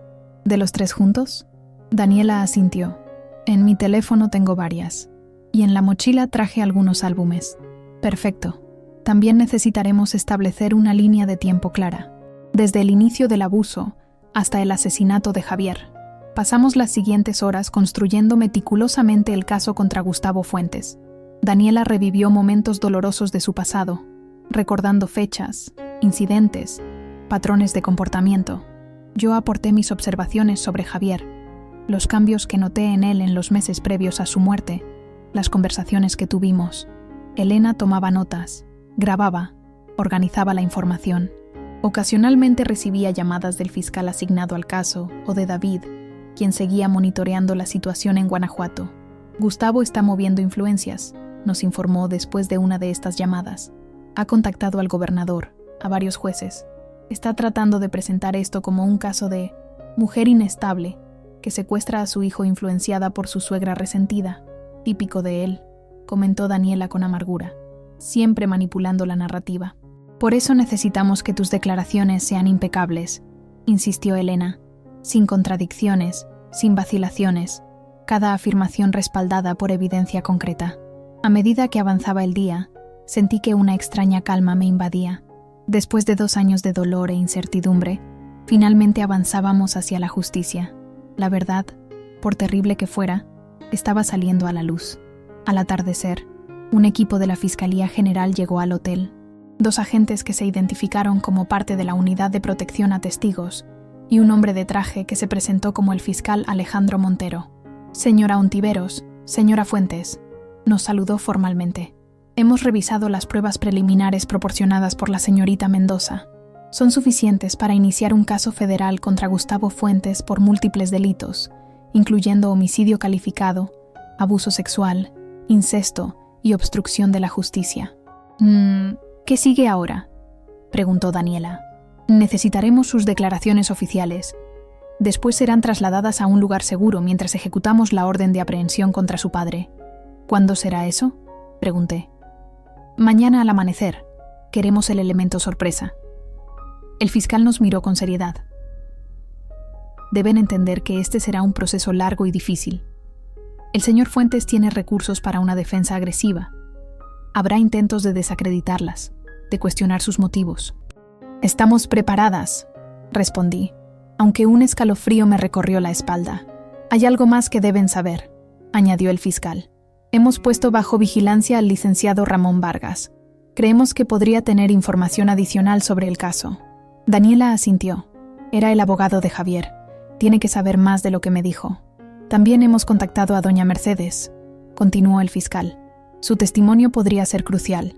Mi madre nunca testificará contra él, dijo Daniela con certeza. Tiene demasiado miedo. Tal vez no tenga opción, respondió el fiscal. Si se establece que tenía conocimiento del abuso y no lo denunció, podría enfrentar cargos como cómplice. Daniela palideció. A pesar de todo, era evidente que aún sentía algo por su madre, esa mujer silenciosa que había fallado en protegerla. ¿Qué pasará con Miguel?, pregunté, señalando al niño que había vuelto a ver televisión. ¿Tendrá que testificar? Haremos todo lo posible para mantenerlo al margen del proceso, aseguró el fiscal. Su bienestar es prioritario. Elena, que había estado escuchando en silencio, intervino. ¿Cuándo podemos publicar la historia? Necesitamos que salga antes de que los Fuentes construyan su narrativa. Después de la detención, respondió el fiscal. Ni un minuto antes. No queremos alertarlo. Asentimos, comprendiendo la delicadeza de la situación. El fiscal y uno de los agentes se retiraron para ultimar los detalles del operativo, mientras el otro agente se quedó para nuestra protección. Esa noche, mientras Miguel dormía y Elena trabajaba en su computadora, Daniela y yo nos sentamos en el pequeño balcón de la habitación, contemplando las luces de León a lo lejos. Tengo miedo, confesó Daniela en voz baja. No por mí, sino por Miguel. Por cómo todo esto lo afectará. Los niños pueden ser crueles cuando se enteren.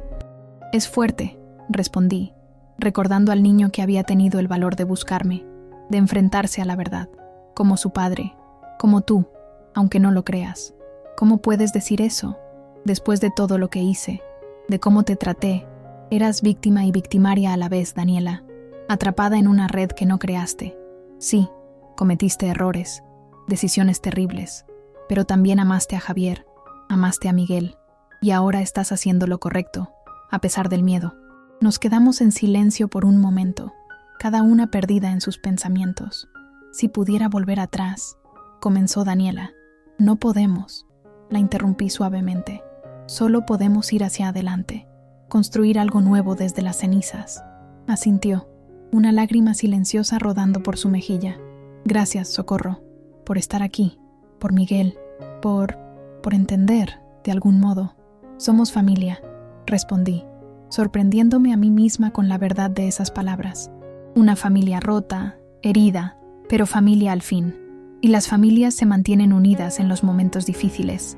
En la quietud de esa noche, mientras nos preparábamos para el día que cambiaría nuestras vidas para siempre, sentí una extraña paz. Mañana enfrentaríamos a Gustavo Fuentes, al sistema judicial, al escrutinio público, pero lo haríamos juntas, por Javier, por Miguel, por nosotras mismas. La verdad, finalmente, sería nuestra arma más poderosa. El alba llegó con una llovizna fina que empañaba las ventanas del hotel. Ninguna habíamos dormido realmente. La tensión era demasiado grande. Miguel, sin embargo, descansaba plácidamente, ajeno al drama que se desarrollaría en las próximas horas. El fiscal Montero llegó temprano, acompañado por 2 agentes más. Su rostro reflejaba la gravedad del momento. Ha comenzado, nos informó. Un equipo de la Fiscalía, respaldado por la Guardia Nacional, está en camino a la residencia de Gustavo Fuentes en este momento. Daniela se tensó visiblemente. ¿Y si no está ahí? Tiene propiedades en varios estados, incluso en el extranjero. Lo tenemos vigilado desde ayer. No ha salido de su casa en Guanajuato. Elena, que había pasado la noche preparando la historia, se acercó con su laptop. Tengo todo listo para publicar en cuanto den la señal. Nos sentamos alrededor de la pequeña mesa del hotel, tomando café que nadie bebía realmente, esperando la llamada que confirmaría la detención. El tiempo parecía estirarse interminablemente. Finalmente, el teléfono del fiscal sonó. Todos contuvimos la respiración mientras él escuchaba, su expresión imposible de leer. Entiendo, dijo finalmente. Manténganme informado. Colgó y nos miró gravemente. Gustavo Fuentes no estaba en su residencia. «Lo sabía», exclamó Daniela, levantándose de un salto. «Les dije que no lo subestimaran. Han emitido una alerta migratoria y están revisando todas sus propiedades conocidas», continuó el fiscal. «Es solo cuestión de tiempo. Tiempo que él usará para escapar, para esconder pruebas, para sobornar testigos», rebatió Daniela, paseando nerviosamente por la habitación. «Conocen a mi padre. También encontraron algo más», añadió el fiscal, su tono cambiando sutilmente. «En su despacho. Fotografías, videos». Daniela se detuvo en seco. «¿De qué?» «De Miguel. En situaciones preocupantes». Mi sangre se heló. «¿Qué quiere decir con preocupantes?» «Nada explícito», aclaró rápidamente el fiscal, pero sugestivo. Miguel durmiendo, Miguel en la piscina, ángulos, enfoques que sugieren una intención inadecuada. Daniela se dejó caer en una silla, su rostro desencajado. «Ha empezado con él también», susurró, «como conmigo». «No llegó a tocarlo», afirmó, mirándola directamente. «¿Verdad?» «No que yo sepa», respondió, su voz apenas audible. «Pero las señales están ahí.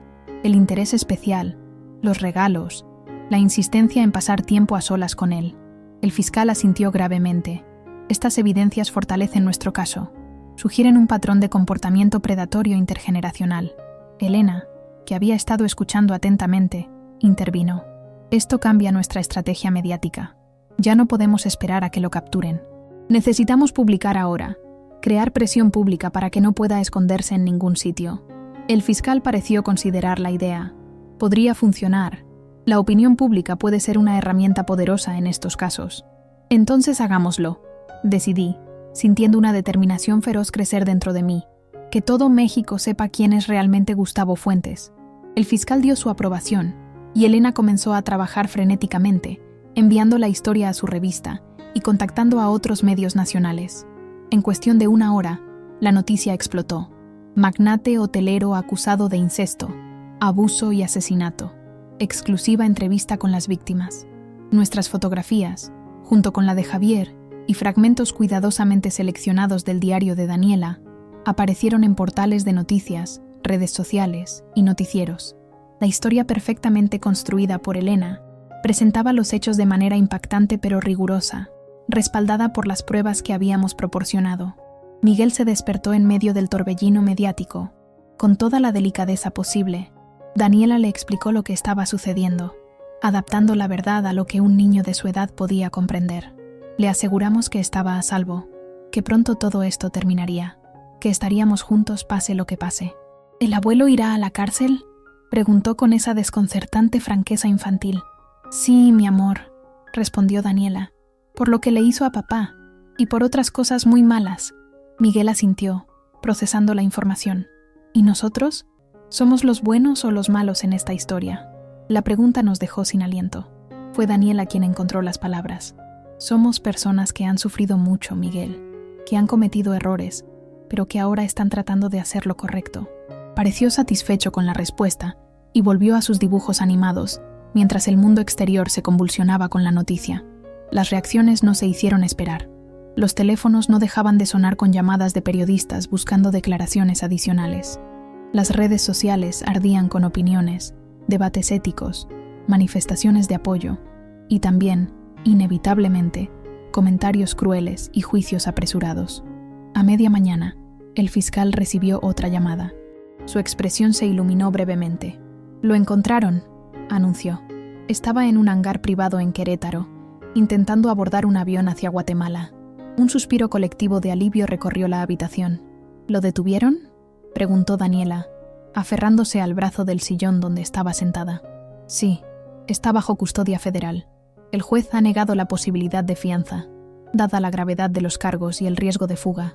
Por primera vez en lo que parecían años, sentí que podía respirar completamente. Gustavo Fuentes, el monstruo que había abusado de su hija, que había orquestado el asesinato de mi hijo, que había amenazado a mi nieto, estaba finalmente tras las rejas. Pero nuestra batalla apenas comenzaba. Las siguientes horas transcurrieron en un torbellino de actividad. Fuimos trasladadas a un lugar seguro en Ciudad de México, una casa discreta en un barrio residencial con seguridad las 24 horas.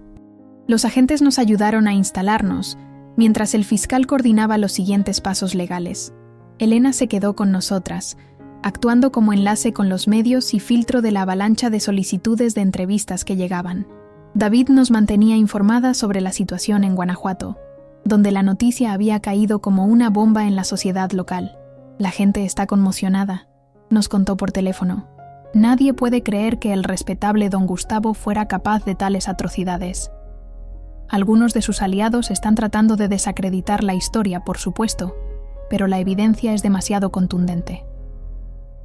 También nos informó que el licenciado Vargas había sido detenido como cómplice, acusado de obstrucción de justicia y encubrimiento de homicidio. Bajo presión, había confesado su papel en el encubrimiento del asesinato de Javier. A media tarde, recibimos una visita inesperada. Doña Mercedes Fuentes, la madre de Daniela, llegó acompañada por una agente federal. Lucía mucho más vieja de lo que recordaba, encorvada como si cargara un peso invisible sobre sus hombros. Sus ojos, idénticos a los de Daniela, estaban enrojecidos de tanto llorar. El reencuentro entre madre e hija fue tenso, cargado de emociones contradictorias. Se miraron largamente antes de fundirse en un abrazo silencioso que hablaba de décadas de dolor compartido, de secretos guardados, de protección que llegó demasiado tarde. «Lo siento tanto», susurró Mercedes, acariciando el rostro de su hija como si fuera nuevamente una niña. «Debí protegerte, debí hacer algo». «¿Por qué no lo hiciste, mamá?», preguntó Daniela, la pregunta que había guardado toda su vida. Mercedes se desplomó en el sofá, su cuerpo frágil sacudido por sollozos. Tenía miedo. De él, de perderlo todo, de que nadie me creyera. Era su palabra contra la mía, y él es Gustavo Fuentes. Me convencí de que eran imaginaciones mías, que estaba exagerando las señales, y cuando finalmente estuve segura, cuando ya no pude negarlo más, me amenazó con quitarme todo, con alejarte de mí. Así que te alejaste tú misma, respondió Daniela con amargura. Te fuiste a San Miguel, me dejaste sola con él. Fue mi mayor error, admitió Mercedes. Un error imperdonable. Pero vengo a hacer lo correcto ahora, a testificar, a decir toda la verdad, aunque me destruya a mí también. Miguel, que había estado observando silenciosamente, se acercó a su abuela con cautela. ¿Eres mi abuela Mercedes?, preguntó inocentemente. La anciana lo miró con una mezcla de amor y dolor tan intensa que casi no pude soportar presenciarla. Sí, mi niño, Tu abuela que no ha sido muy buena, pero que quiere intentar serlo ahora. Miguel, con esa capacidad de perdón que solo los niños poseen, tomó su mano arrugada. Está bien. La abuela Socorro dice que todos cometemos errores. Lo importante es arreglarlos. Mercedes me miró entonces, sus ojos buscando los míos por primera vez. Socorro, no sé cómo pedirte perdón. Por Javier, por todo lo que has sufrido. No me pidas perdón a mí, respondí, sintiendo una extraña compasión por esta mujer rota. Ayúdanos a hacer justicia. Eso es todo lo que pido. Asintió solemnemente. Lo haré. Contaré todo lo que sé. Ya he hablado con el fiscal Montero. Su testimonio sería devastador. Años de observar el comportamiento inapropiado de Gustavo hacia su hija, su creciente sospecha del embarazo de Daniela, la farsa del matrimonio con Javier, su propio alcoholismo como escape a una realidad que no podía enfrentar. Esa noche, mientras Miguel dormía y Mercedes descansaba en la habitación de invitados, Daniela y yo nos sentamos en el pequeño patio trasero de la casa segura, contemplando las estrellas apenas visibles a través de la contaminación lumínica de la ciudad. ¿Crees que algún día podremos tener una vida normal?, preguntó Daniela. ¿Después de todo esto? Depende de lo que consideres normal, respondí. No será como antes, eso es seguro, pero podemos construir algo nuevo. Algo basado en la verdad esta vez. Miguel sufrirá, cuando sea mayor, cuando entienda completamente. Lo ayudaremos a procesarlo. Estará rodeado de amor, de apoyo. No estará solo como lo estuviste tú. Daniela suspiró, su mirada perdida en el cielo nocturno. A veces pienso en Javier, en lo que diría si pudiera vernos ahora, sentadas juntas, planeando un futuro. Estaría orgulloso, dije con certeza, de ti, por tu valentía, de Miguel, por su fortaleza, incluso de mí, por no rendirme. Lo extraño tanto, confesó, su voz quebrándose. Era mi ancla, mi brújula moral, el único hombre que me amó de verdad, sin condiciones, sin expectativas perversas. Yo también lo extraño, respondí, sintiendo el dolor familiar pero ahora mezclado con algo más, la certeza de que su muerte no quedaría impune, cada día. Pero ahora, al menos, podremos honrar su memoria con la verdad. Al día siguiente, el fiscal Montero nos trajo noticias del caso. La audiencia inicial había sido programada. Gustavo Fuentes enfrentaría formalmente los cargos: homicidio calificado, abuso sexual agravado por el parentesco, incesto, corrupción de menores, obstrucción de justicia y otros delitos menores. Se ha declarado inocente, por supuesto, informó el fiscal. Sus abogados están tratando de desacreditar las pruebas, especialmente el diario y las grabaciones, argumentando que fueron obtenidas ilegalmente. ¿Funcionará esa estrategia?, pregunté preocupada. No con todas las pruebas adicionales que hemos reunido. El mecánico que manipuló los frenos del auto de Javier ha confesado, implicando directamente a Fuentes. Y los testimonios de doña Mercedes y del licenciado Vargas son demoledores. ¿Cuánto tiempo llevará el juicio?, preguntó Daniela. Meses, probablemente. Estos casos complejos suelen ser largos, especialmente cuando el acusado tiene recursos para una defensa agresiva. ¿Y nosotras?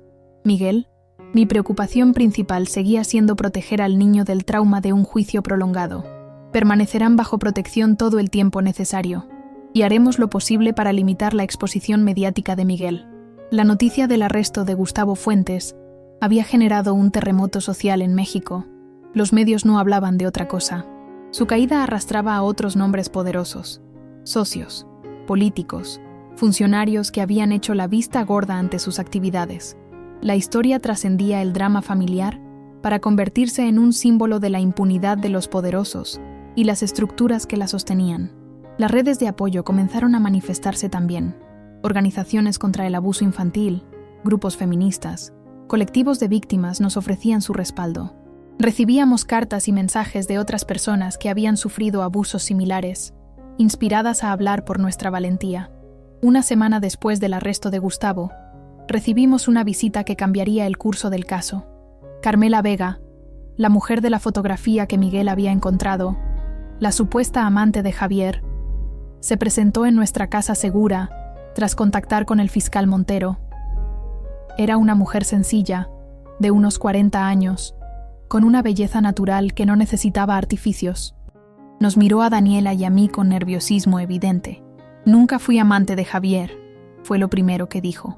Éramos amigos, confidentes. Se desahogaba conmigo cuando supo lo de Miguel y Gustavo. ¿Por qué no viniste antes?, preguntó Daniela, escéptica. Tenía miedo. Javier me había advertido sobre el poder de los Fuentes. Cuando él murió, supe que no había sido un accidente, pero no tenía pruebas, solo sospechas. Y tengo 2 hijos pequeños. Se retorció las manos. Pero cuando vi la noticia, cuando supe que ustedes habían tenido el valor de hablar, sentí que debía hacer lo mismo. Carmela tenía información crucial, conversaciones grabadas con Javier, donde él expresaba sus temores, sus planes para denunciar a Gustavo, incluso sus sospechas de estar siendo vigilado. El día antes del accidente vino a verme, muy alterado. Nos contó. Dijo que alguien había entrado a su oficina, que faltaban documentos. Me pidió que guardara esto por si algo le pasaba. Sacó una memoria USB de su bolso. Son copias de todo lo que había reunido contra Gustavo. No me atrevía a entregársela a nadie hasta ahora. El fiscal Montero recibió el dispositivo como si fuera una joya invaluable. Esto podría ser la pieza final que necesitábamos, la prueba directa de la premeditación. Esa noche, después de que Carmela se marchara con la promesa del fiscal de protección para ella y sus hijos, Daniela y yo nos quedamos en silencio, procesando esta nueva revelación. La imagen de Javier trabajando meticulosamente para exponer la verdad, para proteger a Miguel, incluso sabiendo el riesgo que corría, era dolorosamente conmovedora.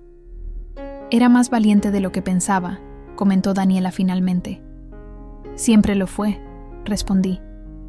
Desde niño, determinado, íntegro, como Miguel.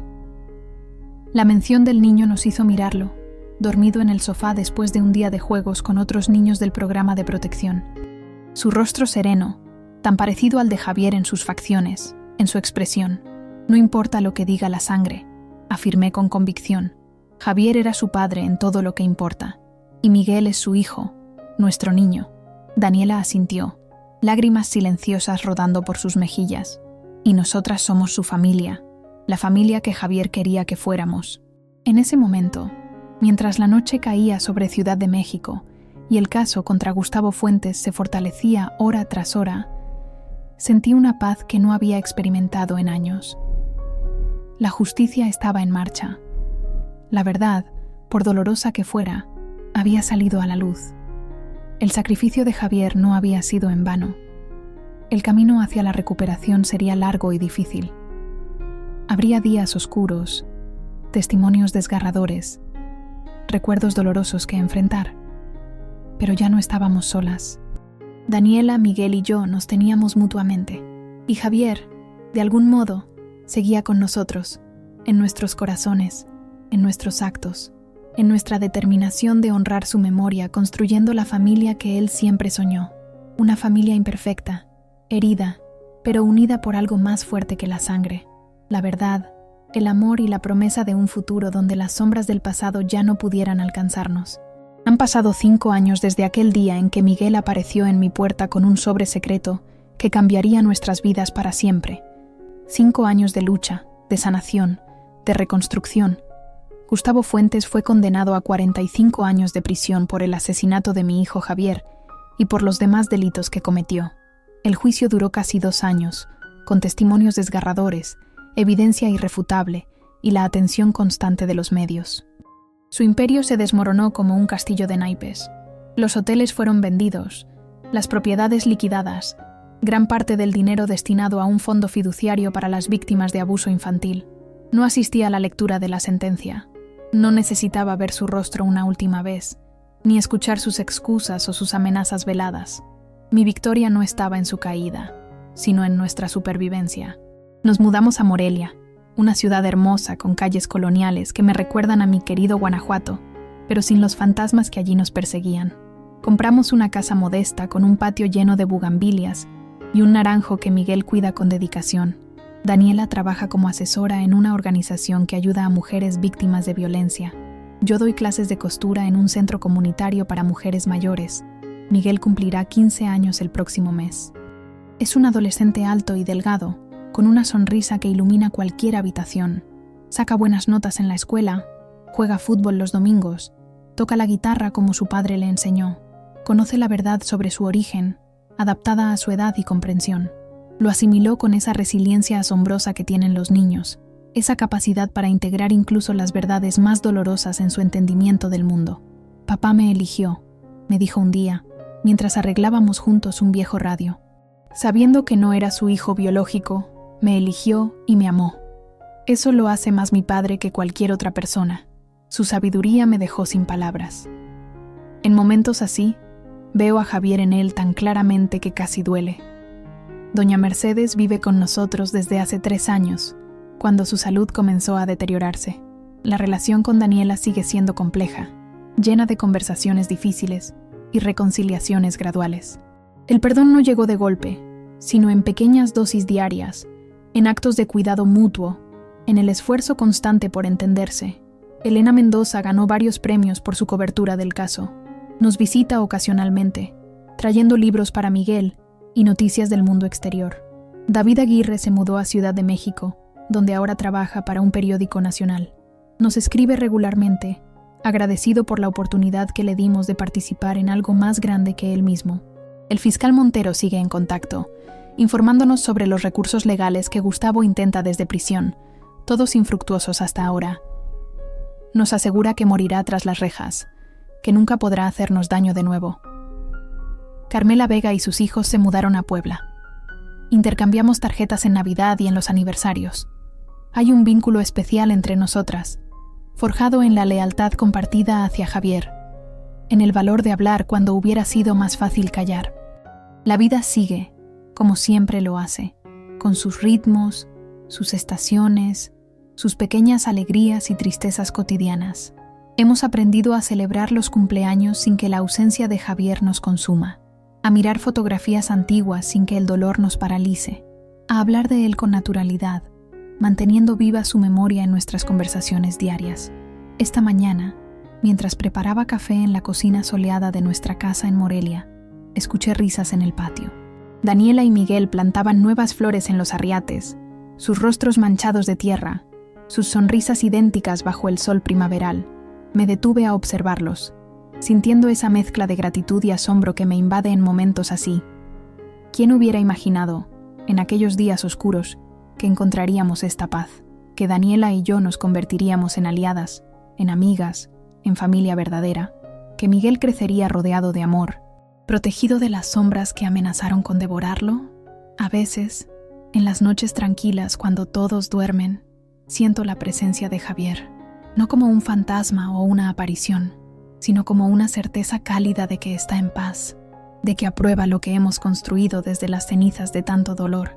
Le hablo en silencio, le cuento sobre los logros de Miguel, sobre cómo Daniela finalmente ha encontrado su voz y su propósito, sobre mi propia transformación de viuda solitaria a matriarca de esta peculiar familia. Le prometo que seguiremos honrando su memoria, viviendo plenamente, amando generosamente, enfrentando la verdad por dolorosa que sea. La tragedia nos marcó, indudablemente. Hay cicatrices que nunca desaparecerán completamente, momentos en que el dolor regresa con fuerza inesperada, días en que extrañamos a Javier con una intensidad que corta la respiración, pero también nos transformó, nos enseñó la diferencia entre una familia de sangre y una familia de elección. Nos mostró que la verdad, aunque atraviese el corazón como una espada, es preferible a la mentira más cómoda. Nos recordó que la justicia, por tardía e imperfecta que sea, sigue siendo un faro en la oscuridad. Hoy, mientras el café hierve y las risas de Miguel y Daniela llenan la casa, me siento en paz. No es la felicidad perfecta de los cuentos de hadas, es algo más real, más duro y más hermoso. La serenidad de quienes han atravesado el infierno y han encontrado del otro lado, no un paraíso, sino un hogar imperfecto, construido con manos temblorosas sobre cimientos dolorosos, pero nuestro al fin. Miguel entra a la cocina, sus mejillas rojas por el sol, su sonrisa tan parecida a la de Javier que me detiene el corazón por un instante. Abuela, ven a ver lo que plantamos. Creo que a papá le habría encantado. Tomo su mano, esa mano que ya no es pequeña pero que sigue buscando la mía en los momentos importantes. y lo sigo al patio donde Daniela nos espera, protegiendo del sol sus ojos idénticos a los de Miguel. El naranjo que plantamos cuando llegamos da sus primeros frutos. Las bugambilias explotan en colores imposibles. La vida, obstinada y resiliente, continúa su ciclo eterno de muerte y renacimiento, y nosotros con ella, llevando nuestras cicatrices con dignidad, honrando a nuestros muertos con cada acto de amor, construyendo, día a día, el tipo de familia que Javier soñó para nosotros, imperfecta, herida, pero valiente. Una familia basada no en la sangre o las apariencias, sino en la verdad y el amor incondicional. Una familia real.